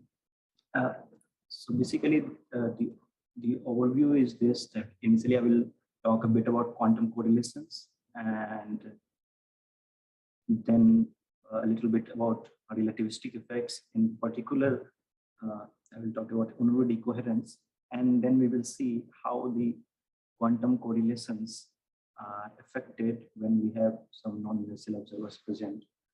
For example, if we have an accelerating observer, how is the correlations affected? So to begin with, quantum correlations are basically a distinctive feature of multi-party quantum systems. And the main signature of a presence of quantum correlation is that if you have two or more than two party, measurement on one party is going to affect the overall state of the system. And how do we quantify the, this quantumness in a multipartite scenario? So there are many ways to do it. Entanglement, discord is a more general correlation, and coherence is the most general one. We need that to have discord or entanglement or such quantum features. And why do we care so much about the quantum correlations? Because they have been proved to be very useful in performing quantum information tasks. For example, teleportation, supertense coding, secret key sharing, these phenomena. These tasks require the shared state to have quantum correlations. Now, a bit of detail about these quantum correlations. For instance, entanglement, we see that it arises from a very basic feature of superposition principle in quantum mechanics, and also in the multipartite scenario, we have tensor product structure. So these two things combined allows us to have entangled states. And it basically measure whether you can write a state as a product state or basically convection of product state. For pure state, it is basically if you can factorize the state itself. For mixed state, it is a bit tricky. If you can have a linear convex combination of factorized states, those are separable states, otherwise entangled. And there are many measures of entanglement, and there are some criteria they need to satisfy. Most widely used measures are concurrence and negativity, which is defined. For instance, concurrence is defined through eigenvalues of the matrix multiplied with spin flip part of it, and negativity for two-qubit system is basically having a partially transposed density matrix and then sum of all the negative eigenvalues of such density matrix. And a bit about discord. So basically, we have various ways to quantify the total amount of correlations for a joint probability distribution. Like for instance, you can use the individual distribution and joint distribution, or there is another way to quantify it using conditional probabilities. And in the classical scenario, these two are basically the same. However, whenever we have conditional probability appearing, quantum analog is a bit difficult to understand, because if you want to find out conditional entropy or anything of such sort, we need to perform measurement on the system, and there we will have various choices of measurement, and depending on the choice of measurement, we might have different conditional entropies. And therefore, the quantum analog of these two classically equivalent definitions are not equivalent. They depend on the choice of measurement basis. And quantum discord basically quantifies the discrepancy between these two things, the total motion information and the motion information defined through conditional entropy. And how is this interpreted? It is interpreted as the total amount of correlation in the system, and by removing all the classical correlation percent, we quantify this thing. And in general, this is a bit difficult to find. In fact, we do not have analytical expressions for other than some special cases of X state. For instance, one theorem that I have used in this work is this for 2-qubit. This is for 2-qubit X state satisfying certain conditions. We can have analytical expressions for the quantum discord. And actually, why I have mentioned this theorem is because the case we will deal, such as the density matrix that we get, satisfies this criteria. And there are many other theorems which basically tells us how to evaluate this quantum discord for various kinds of X states. Now, and with about coherence. Coherence is the most general feature. In fact, for the presence of entanglement and quantum discord, we need to have this thing present. And the origin is basically the superposition of state. Whenever we have superposition, we have coherence in the system. And very recently, actually, recently as compared to entanglement, this resource theory has been devised for coherence. And there are many valid measures. The more widely used ones are relative entropy and L1 norm coherence, as opposed to the earlier ones like entanglement and discord, which were there for multi-party system or multi-partite scenario in general, because you can have even a single party system, however many degrees of freedom. Entanglement and discord can be defined for those systems. However, even for a single party system or single partite system, even we are talking about a specific degree of freedom, we can talk about this particular feature of coherence. And it is basically a necessary feature to exist for existence of quantum discord and entanglement. Now, so having talked about few measures of quantum correlations, let us move on to see why do we need to think about relativistic scenarios. One simple motivation is that since the world is both quantum mechanical and relativistic, so we need to have a general understanding of how these quantum features are affected when we consider relativistic scenarios. Relativistic scenarios meaning that when we have relative motions between the observers, whether it be constant observer moving with a constant velocity or a constant acceleration or any transformation connecting to observers. Now,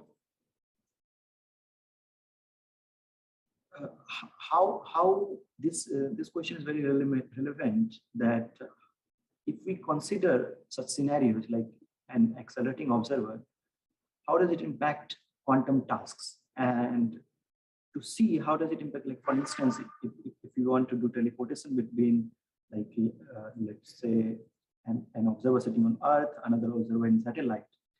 Now there is a non-inertial presence of non-inertial observer in such case, and we need to see that how the correlations are affected in the presence of such non-inertial motions, so that we can infer about what will happen to the efficiency of the quantum task we would like to perform.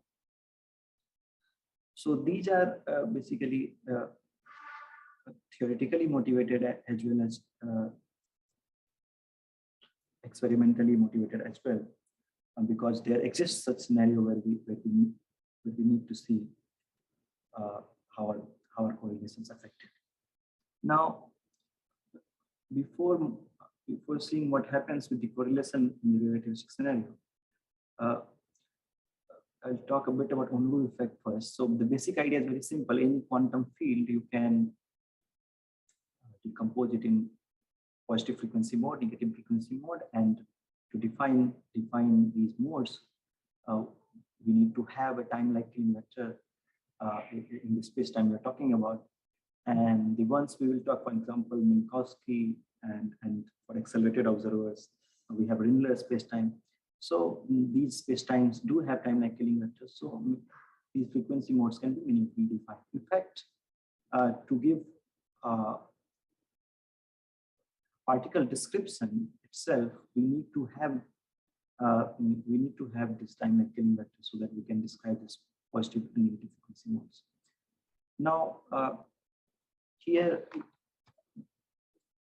here's a diagram for which we have an accelerated observer, and you see that we have an accelerated observer. What happens is that it forms two causally disconnected regions, such that the observer can access events from only one of the wedge. The wedge we are seeing this 45-degree lines. It forms a wedge, and if an observer is moving with an acceleration toward positive x-axis, let's say here, so it can access the events from the wedge 1 on, and it cannot access events from the wedge 2. And if we have a quantum field, we can choose any basis to describe it, right? So we can choose to describe it in Minkowski space-time. We can choose to describe it in terms of basis in Rindler space-time, given that the basis forms a complete set. Now, in the Minkowski case, it is pretty straightforward, but when we try to describe a quantum field in terms of Rindler spaces, we see that we need to solve the field equations for part 1, wedge 1 and wedge 2 separately. And then such states like a Minkowski state or field which is described in Minkowski spacetime, the state M, it is described as a 2-mode squeeze state in the Rindler basis, where R1 and R2 correspond to the fields in these two independent regions. And now since a Rindler observer is constrained in one of the wedges, it cannot access the mode from the other region. So basically, if we have a Minkowski observer, if he or she observes this state M, now if they start accelerating, in that case, depending on the direction of the acceleration, it can have access to only the region 1 or region 2, and hence it cannot access this whole state M. It can access only the part, and we need to trace out the other part which is inaccessible. Now, for instance, let's say if we have two observers, Alice and Bob is accelerating with an acceleration A.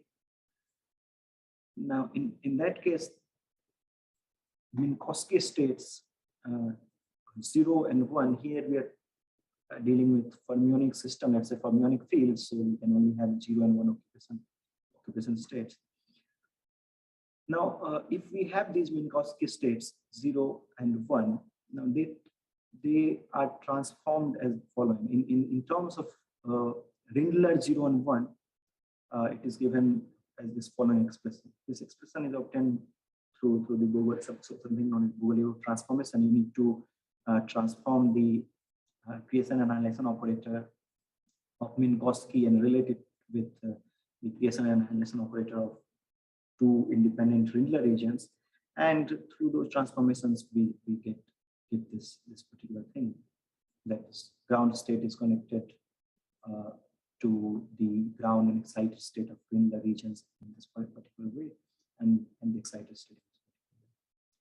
And here you can see this cos R, this contains this parameter A, which is acceleration. And if we go to the infinite acceleration limit, we see that this R becomes 1 by root 2. Sorry, not cos R becomes 1 by root 2, and basically this R will vary from 0 to pi by 4 to if we go from 0 acceleration to the infinite acceleration limit.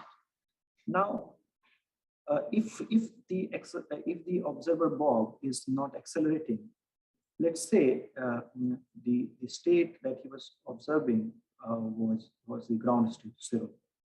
Now, if he starts to accelerate, that particular field can be described in this particular manner. This cos R is 0 in I region 1 and 0 in region 2, and sine R 1 in region 1 and 1 in region 2. Now, what this observer Bob need to do is to trace out the region that is inaccessible to. And let's say if he's moving in a direction such that only the events in which one is accessible, and in that case, because of the presence of horizon, he needs to trace out the part 2, region 2. You see that when you trace out this region 2, the resultant state that the Bob will observe will be of this form. This is a diagonal state, and even though the Minkowski state was a pure state, this state is a mixed state. And in fact, this state has a thermal distribution. When you find out the average n for this, it turns out to be the same as what we usually get in Fermi-Dirac statistics in some thermal bath. Now, so this was the main thing that I wanted to impress, that when we have a Rindler observer, there is due to the presence of horizon, not the total of state is observable, and for that case, we need to trace out the states which are inaccessible, or the modes basically which are inaccessible, and that leads to mixedness in the system. So let's say if we start with a pure bipartite system where we have two observers, Alice and Bob. Alice is sitting in Minkowski space-time, B is an accelerating observer, let's say. Then what we need to do is expand this 0B and 1B in terms of Rindler modes of two different regions. Because effectively what Alice and Bob will measure will depend on the states that is observed by A and that is observed by B. But if the Bob is accelerating, there is some modes which is inaccessible to Bob. So basically we write this psi AB in terms of the modes of A, and then in terms of two different Rindler modes of B. That will be a tripartite state of this form. And then what we need to do is to trace out the modes in Rindler region 2, because that is inaccessible to Bob. And that results in a bipartite state, which is mixed, even though initially we started with a pure state. So for R greater than 0, this is a mixed state, as should be the case, because there are some modes which are inaccessible. So what happens to the correlation? Of course, we can intuitively see that since the tracing out led to mixedness in the system, it suggests that there will be degradation in the correlation. system. And that you can see explicitly that when we evaluate entanglement, and here we are using concurrence as a measure, entanglement between A and the accessible region of B, it decreases with increase in acceleration, but even for an infinite value of R, it does not goes to 0. There is some finite value of concurrence that's still remaining in the system. Actually, there's one interesting thing that if you do the same thing for bosonic field modes, where our occupation number is not constrained to 0 and 1, there we see that in the infinite acceleration limit, the correlation dies down to 0. In fact, in particular, entanglement dies to 0. That I think is not very well understood phenomenon. That's why in the infinite acceleration limit, correlations persist in the fermionic case, whereas in the bosonic case, it degrades to 0. And similar things are observed for coherence as well. For example, here I have plotted relative entropy of coherence and non-coherence both. The overall behavior is same for the both. However, there is a little bit of difference that the relative entropy decays a bit faster than the other. What about discord? As I showed a theorem in the previous slides, you can check that the conditions required for the theorem are satisfied by this bipartite density matrix that I just showed. And therefore, we can figure out what the quantum mutual information is and what the optimal classical correlation is. And hence, we can figure out what the quantum discord is. So what we see is that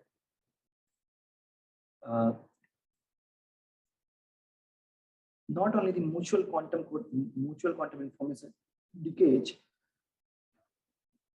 classical correlation also decays with the increase in acceleration. However, if the difference, which is the discord, since it also decays, we can say that mutual information decays more rapidly as compared to the classical correlation system. But it is not that intuitive that classical correlations also not need to decay with the increase in acceleration. However, both decays. But due to the discrepancy in the rates of the decay in mutual information and classical correlation, the discord in the system also decays. Now, we can generalize it a bit and go on to investigate a state which is a single parameter state, and on varying this parameter, you can go from the maximally entangled state to maximally mixed state. So, for instance, here for x equal to 1, it is a maximally entangled Bell state, and for x equal to 0, it is maximally mixed state. Now, again, for accelerated observer, we need to trace out the inaccessible mode, and that tracing out results in the density matrix element being integer. And we can figure out what the entanglement is. Here we have a 2D plot because we have two parameters. One is acceleration, and another is this mixedness parameter in the system itself. And we see that with an increase in acceleration, you will see that this mixedness parameter at which the entanglement sudden death occurs for the ordinary state, that increases. And that is kind of expected because when you increase the acceleration above, we are kind of increasing the decoherence in the system because of the tracing out of the inaccessible mode. And that combined with this mixedness, intrinsic mixedness parameter X, both combined, it is kind of expected that for higher accelerations, the entanglement will die at higher mixedness parameter. And Abinash, sorry to interrupt. Last 2 minutes. Okay, so I'm at the end, and so basically we see entanglement sudden death very similar to what happens for amplitude damping channel as well. And in fact, there have been works which relate this tracing out of the system because of the Undu decoherence to amplitude damping channels, and so basically, and the similar behavior is seen for coherence as well. So to summarize, what we see is that because of the causally disconnected regions that appears for accelerated observers, we see that there is a presence of horizon, and there are modes which are inaccessible, which leads to a pure Minkowski state to be observed as a mixed state for an accelerating observer, and because of which there is a degradation in correlation for both pure and mixed bipartite systems. And one interesting thing is that both quantum correlations and classical correlations decreases with an increase in acceleration. And for pure state, at least in the fermionic case, we see that correlations persist in infinite acceleration limit. And for mixed Warner state, we see that that there is an entanglement sudden that is happening in this parameter range. If we consider X from 1/3 to 3/7, we see that after a particular acceleration, that will be an system. And so that was all. Thank you for your attention. Here are the references that you can look into if you want to know more about this. Yeah. Okay. So anybody questions? If there are anybody who wants to ask, please ask questions in the chat box.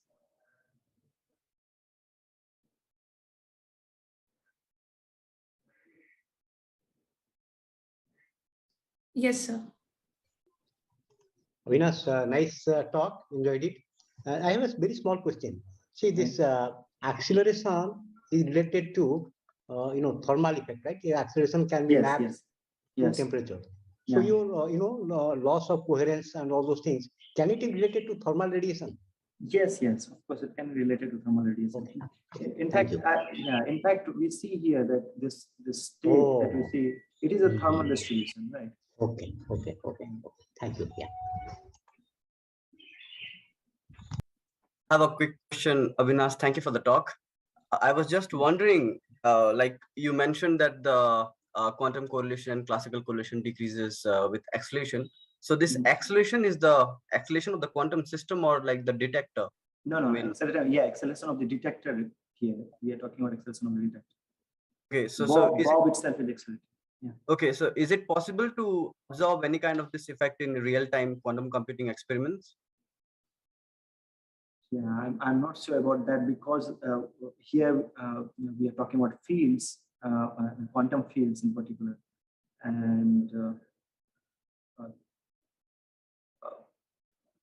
I'm not sure whether it can be observed in the quantum computers at present. Never mind. Thank you.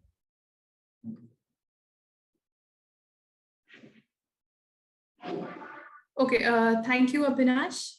You can stop sharing your screen, and I would proceed with the last speaker of the morning session, Arijit Mandal. So currently he's working as a PhD scholar at IIT Madras and doing his research on strongly correlated systems and quantum computation for materials. Prior to this, he worked on quantum image processing as a project intern at IISER Kolkata under supervision of Professor Panikai. He has completed his MSc from VNIT Nagpur and is a second rank holder in MSc.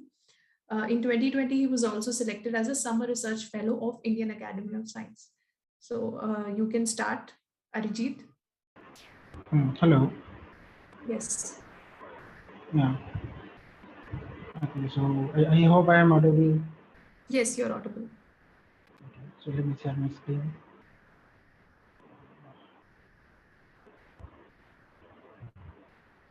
Is my screen visible? Yes, it's visible. Please start. Okay.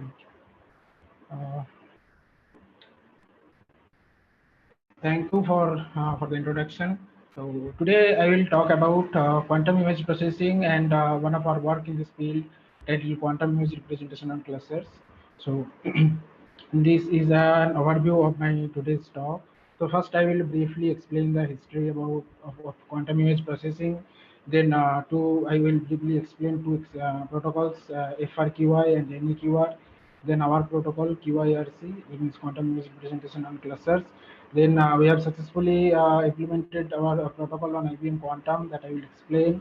Then we have also proposed an encryption scheme using QIRC. And finally, I will explain some advantages of QIRC over the other protocols. So first, let me start with the history of quantum image processing. Since last 2 decades, it is becoming a very popular research area. So first protocol was proposed in 2003, that is qubit lattice. Then in 2005, RealCat was proposed. Then in 2010, FRQI and entangled image was proposed. Then in 2013, a lot of protocols are proposed like MCQI, NEQR, NEQSS, and so on. In 2015, GQIR was proposed, and in this way, this field is developed. So first, I will briefly explain the FRQI protocol. Actually, an image is consists of pixel, and pixel has two components. One is its location information, and another one is its color information. So we have to represent both the location information and color information in quantum states. That is the quantum image representation. So in FRQI image representation, in FRQI one can represent grayscale square image. So to represent a 2 power n plus 2 power n dimensional image, we need 2n qubits to represent its location and 1 qubit to represent its color. So actually in this FRQI, the colors are represented on the amplitude of each basis vectors, and each basis vector represents the one particular location of the image. And this extra qubit is used to maintain the normalization of the state.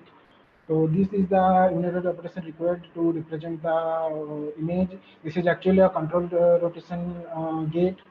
Now after applying this operator for each location, so this is the final state of the image. Now this is an example that how one can represent the images using FRQI. You can see that this cos theta naught, sin theta naught, cos theta naught, sin theta naught, all these are the amplitudes, and this ket00, ket01, ket10, these are the locations of the images. So this is the paper of FRQI. The next protocol is NEQR, where instead of representing the color in amplitude, here the colors are represented in terms of qubit. In NEQR also, grayscale square image are represented. So to represent the 2 power n plus 2 power n image, we need twice n qubit to represent its location and 8 qubits to represent its color. And this is the unitary operation that is needed to represent the color at its each location.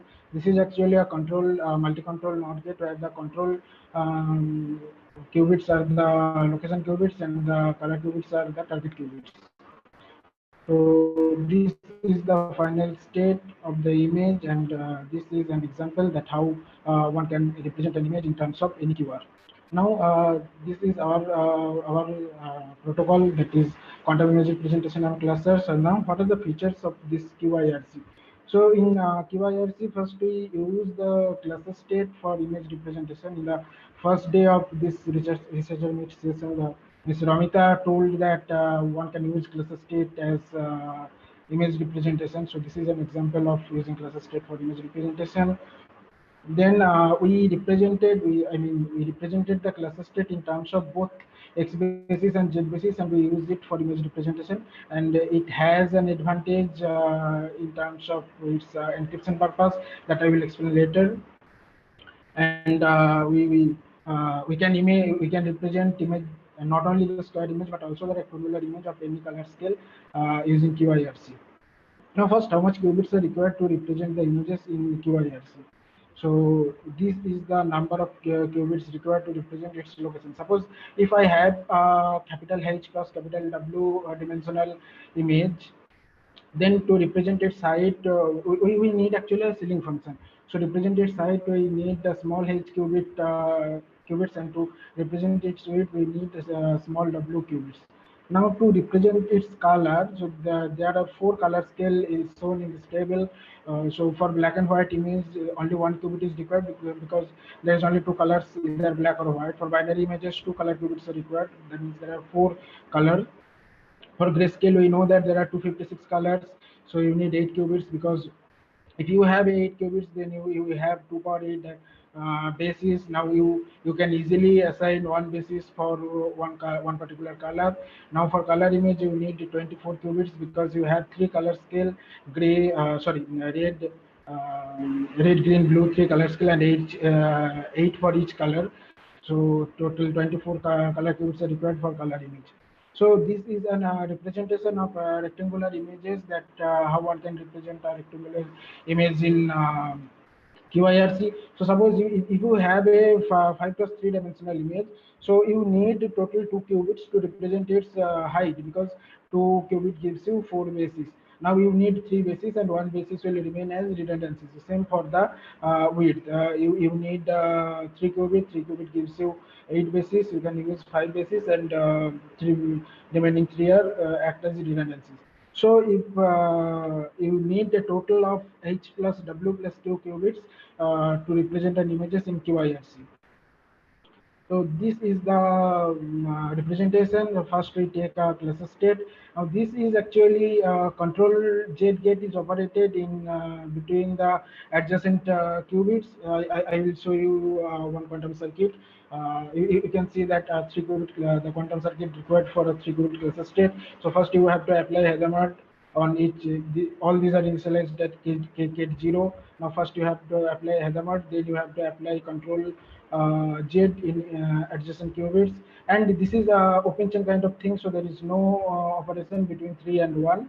And after applying this circuit, you will get the cluster state. And in the cluster state, you can see that if for any particular basis, if you have a 2 adjacent one, then there will be a pi phase with this basis. So this is the representation of a 3 qubit cluster state in terms of both X basis and Z basis, because we use this type of states for our representation. So in here, the middle qubit, that means the second qubit is represented in X basis, and first and third qubit are represented in Z basis. So this is the quantum unitary operation that is required to represent the colors. Actually, I forgot to mention one thing, that if you have, you can, if you have a state in terms of both X basis and Z basis, now you can use X basis for your location representation and Z basis for your color representation, and the vice versa. Now, if you have the location qubits greater than your color qubits, then you have to represent your location qubits in Z basis, because your X basis qubits are always less than your Z basis qubits in cluster state. And this is the unitary operation required. So we use, in this talk I will represent the location in X basis and the colors in Z basis. Sorry, location in Z basis and colors in X basis. So first we to make sure that one operation can change the color at one location only, we need multi-controlled operation. So for multi-control operation, we also know that the control will active if the corresponding qubit is in Ket1 state. So if for a particular basis, if the initial state is in Ket0, then you have to apply not get first to change it in Ket1. So if you can see that your m belongs to 1 2, that means if it is the state is in ket 0, then m is 1. If the state is in ket 1, then your m is 2, and m is 2 means x squared, that is nothing but the identity. So that means there is no not gate. So after doing this thing, all your control qubits are in one state. Now you can apply the multi-control Z operation, and the Z gate is in target, and Z gate is applied on its color qubits. So in this way, you can change the color of any particular location. I will explain this again details with an example. So this is the final state of the image. You can see that this is your color, which is represented in plus minus basis, and these are location which are represented in 0 1 basis. Now we have successfully implemented this protocol on IBM Quantum. I will show you with an example. We take this example of 2 × 2 binary image. That means 1 qubit is required to represent its height, 1 qubit is required to represent its width, and 2 qubits are required to represent its color. So this is color chart we follow in our representation. That means ket plus plus is assigned for 100% white, ket plus minus is assigned for 33% black, and so on. And we show that we can show that 4 qubits are required. So this is the 4 qubit cluster state, where the first qubit and third qubit are represented in X basis, and second and fourth qubit are represented in Z basis. So we want to represent this image, and this is our cluster state. So we have to go from this this state to this state. So this is the final. This is the quantum state for our desired image. That means the state for this image. Now you can see that for the location 0 0, you have color plus plus.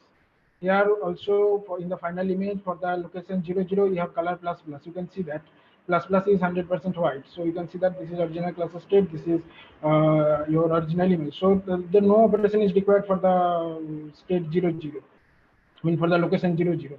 Now for 0 1, you can see that the cluster state color is plus minus, and the original image color is minus plus. So you need an operation. So what is the operation that I will explain? As I told you that for the location 0 0, no operation is required. For the case 0 1, for the location 0 1, you need to change your plus minus to minus plus. Now you have the location 0 1. So this to apply your multi-control Z, you first need to change this 0 to 1. So first you have to apply X gate on the second qubit, because your second qubit and fourth qubit are location qubit. First and third are your color qubit. Now you have to change both the color qubits. So you have to apply Z or multi-control Z operation in both 1 and 3 qubit, and this is your state. You can see that from the original, this is the original cluster state, where this for color for 0 1 is plus minus. Here the color for 0 1 is minus plus. And in this way, for the location 1 0 also, first you need to change this 0 to 1. So you have to apply a NOT gate on fourth qubit, and for color you need to change minus minus to plus minus. So you have to apply a multi-control Z only on the first qubit, and this is your final state. And for the location 1 1, you don't need to change any location qubit, because they are already in ket 1, and you have to change your color qubit only from minus plus to minus minus. So you need to apply control Z operation in the third qubit. So this is the final state of your image that we want to represent.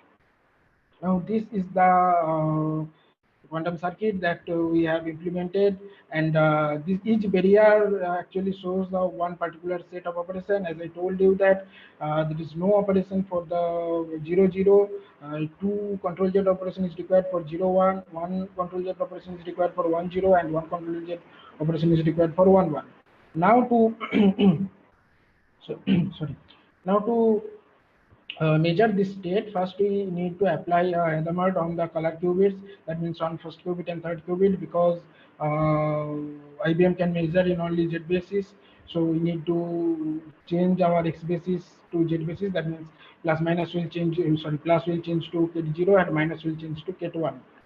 Now this is the initial cluster state, and this is the images. This is the histogram for initial cluster state, and this is for the images state in Quasar simulator. And this is the result derived from IBM Bogota. And you can see a lot of errors here, and why the errors comes, that Dr. Shreya Banerjee explained in her talk. So now I will move to our encryption scheme using QIRC. So to encrypt an images using QIRC, you first need an key image. So to generate key image, you first need to run a random number generator to generate your key image. So when we did the experiment, we got the value from random number generator as this, and we assigned these numbers for each location in this way. And so first, to encrypt your image, first you have to apply a Hadamard gate on the color qubits of your key image. Then you have to apply a multi-control Z operation, where the control are the colors of the key image and the target are the colors of your original image. So in this way you can encrypt your image. So this is the encrypted image state for this particular example. Now you can see in this diagram that this is these two diagram I have already shown you, that this is your original cluster state and initial cluster state, and this is your original image. Again, this is your initial cluster state and this is your key image. Now you can apply control Z between the colors of these two, keeping this as control and this as target. So you will get the encrypted image like this. Now, one of the advantages of using both X basis and Z basis is that this will create, we all know that if we use both the basis for encryption, then it will create an extra challenge during the decryption. Now, to check the quality of the encryption, we implemented an real image, that means 512 plus 512 dimensional Lena on a classical computer using the logic of our quantum circuits, because there is a limitation of qubits always. So this is the original image, this is the encrypted image, and if you apply the same operation in reverse direction, what you have applied during encryption, you will get the decrypted image. Now to check the quality of this encryption, we first we calculate the Shannon entropy. Shannon entropy, the formula of Shannon entropy is written here. Now for particularly grayscale image, Q is your 8, because you have total 256 colors, and Pi is the probability of the number of appearance of ith qubit, and Ni is the number of appearance of ith qubit in this image, and N is your total number of pixels. So after putting all this value, we got the entropy as 7.999, which is very close to 8, because for uniform distribution of grayscale image, your Shannon entropy is 8. So this is, you can say that this is this encrypted image, the pixels are almost uniformly distributed. Now the another metric that we have calculated for this encryption quality, that is correlation analysis. This is actually a statistical framework calculation. So in this way, we calculate the correlation between the adjacent qubits of a pair. Actually, we made some pairs with adjacent qubits, and we calculate the correlation between them, and the pairs are made in horizontal direction, vertical direction, and also diagonal direction. Now the D, what are the D, U and B are the adjacent qubits, sorry, adjacent pixels, and this is the formula. So after applying this formula, we got this result. Actually, for the original image, the correlation is very high, which is close to 1, and for the encrypted image, the correlation should be very low between the adjacent pixels. So that will be close to 0. In our result also we got the plain image means original image. So we got the correlation for the original image as close to 1, and we got the correlation for the encrypted image is which is close to 0. Now there is another advantages of QIRC, that in terms of the reducing the gate complexity, because the class state is already an representation of class state is already an image. That means when you have write your when you wrote your initial class state, so that is already represent some colors in each location. Now what you have to do, you have to change your colors in the as per the requirement of your original image. Now if you represent your class state in terms of both x and z basis, now this representation is not unique. You have more than one representation. Now let me explain with an example. This is a 5-qubit cluster state. So if you want to represent any, let's say any binary image of dimension 4 cross 2, sorry, 5 cross, sorry, 3 cross 2, 4 cross 2. So you need a 5-qubit cluster state. So now you have to represent, I mean, you have to represent your alternative qubits in your x basis. Now for this example, you need 2 color qubits, so you can change your either first and third qubit, or second or third and fifth qubit, or second and fourth qubit. Now in each representation you will get some different image. If you represent each class state in terms of image, you will get different image. Now suppose you want to represent this image. Now one can easily compare this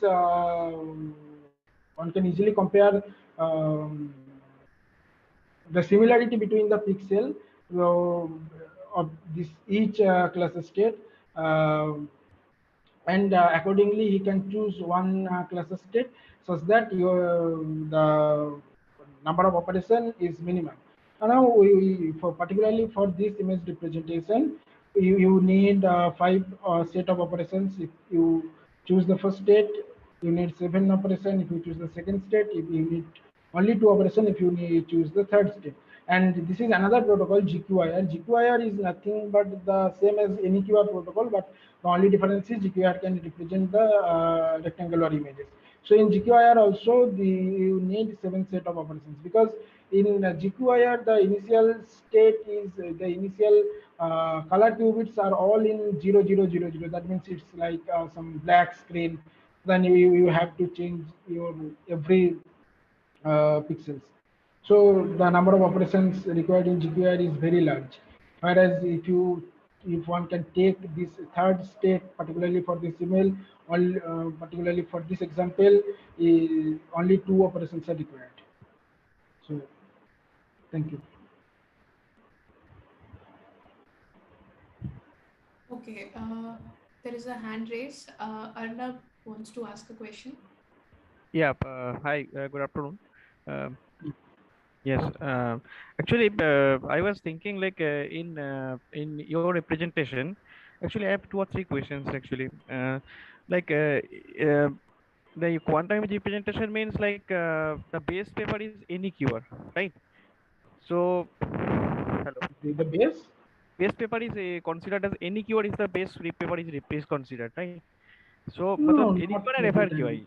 FRQ and any QR. Any QR is something like where, but in the situation if you, if I have a simple doubt, like if I represent and simulate the circuits in a quantum simulator like IBM QSKIT, so there will be no image, there will be only waves. So how you can encode them into a MATLAB like a Lena image or something? Okay. I got your question. Hmm. So if you simulate on QSKIT, you will get like a histogram plot. Like Yes. let me show you this. Where is that? Hmm. Yeah, this kind of thing. Yes, You will yes. get something like this. Now you see in the let me explain with this diagram. So in this diagram you can see the basis, right? Yes, Yeah. yes. So this basis represent the color information and location information. Both are If we encoded. are talking about the any keyword. Yeah, both are Okay. encoded. Now, particularly for this example, these first two qubits are the represent the colors. Now, Colors. what you have to do, you need to store this data, and you need to do the binary equivalent of these first two qubits. Then you will get this is 0, this is 1, this is 10 means it is 2, 11 means sorry, 10 means 1, 11 means Yeah, 2 2. and 3. Now you have the location, you Hmm. have 0. I mean this uh, let's say this is for y coordinate, this is for x X coordinate. coordinate, yes, yes. Now we have all the data. Now we have to generate this your image. No, sir. Actually, I got the point. But issue is, suppose I have a large image, like if you have, as you have taken as a Lena 520, 512, and 512 image. So there will be, Yeah. if it is a grayscale image, there will be 8 bit, 8 qubit per grayscale, right? So there will be a lots of things. So how you will simulate? Matlab, like I am asking, Yeah. there will be Yeah. if you code this in a IBM simulator, there will be a matlab, lots of probabilities this histogram will be available. So you will not be able to visualize this thing, right? Okay, So for that case, what you have to do, you don't run through Quasar simulator, you run with state vector simulator. Then state vector simulator gives you data in terms of array. Now you can extract your data from this array. state vector simulator. Hmm. Okay. And the other bits will be stored as classically. These bits like bits information. Yeah. Nothing. I mean, the data is stored in terms of an array that you use in MATLAB or any other language that you can use. Okay. So actually, but that means suppose the first element of the Lena image is suppose something 220. So it will be encoded into a binary sequence and it will be get stored in the state vector simulator. Yeah. You will get a binary sequence. Hmm. You have to do the decimal equivalent from the binary sequence, Yes. and so on. Okay. That's why. Okay. I understood. And sir, one more thing actually. Actually, I was earlier I was studying NEQR, and currently I saw your paper also. So in NEQR, the author, they may mostly they have used an Hadamard gate and unitary gate. And in this paper is different from there, like in using you are using Z gate in case of all this in representation of images. Okay. So the first difference is, I mean, we have represented our image in both X basis and Z basis, because you know Okay. that if you use both the bases simultaneously, then you will always get an advantage during encryption. Hmm. Okay, so if you use the X basis for color representation, then you need Z gate. If you represent your Z basis as color representation, then you need multi-controlled X gate. No, I found a point. Like your paper is advantageous. Like in any keyword, you will cannot take in if it's row and column are same, then you will use any keyword, and your paper is much more Yeah, advanced. That is yeah. This perfectly okay. But sir, I think I have I don't know about I am correct or not. Like in NEQR, what I understood is like the in the program they have in the NEQR paper, the authors have used MATLAB as a simulator, and what I feel that they have created the circuit and the boxes like an image boxes they have created using the MATLAB, using the logic of quantum computation also, and they have converted the each pixel into binary equivalents and stored them in the box they have created using Hadamard gate or something. Is that so? It is right, right? So that means you have your pixel value. I mean, first you need to change it in 8-digit binary equivalent. Binary equivalence, Now yes. your 8-digit binary equivalent, if you have a binary sequence like 0011, that is okay. so that the equivalent quantum state is quantum basis is K00K1. I understood, sir. And that will be stored in the MATLAB or something. The matrix has been created earlier and it is replaced. Zero position is replaced with that binary equivalence.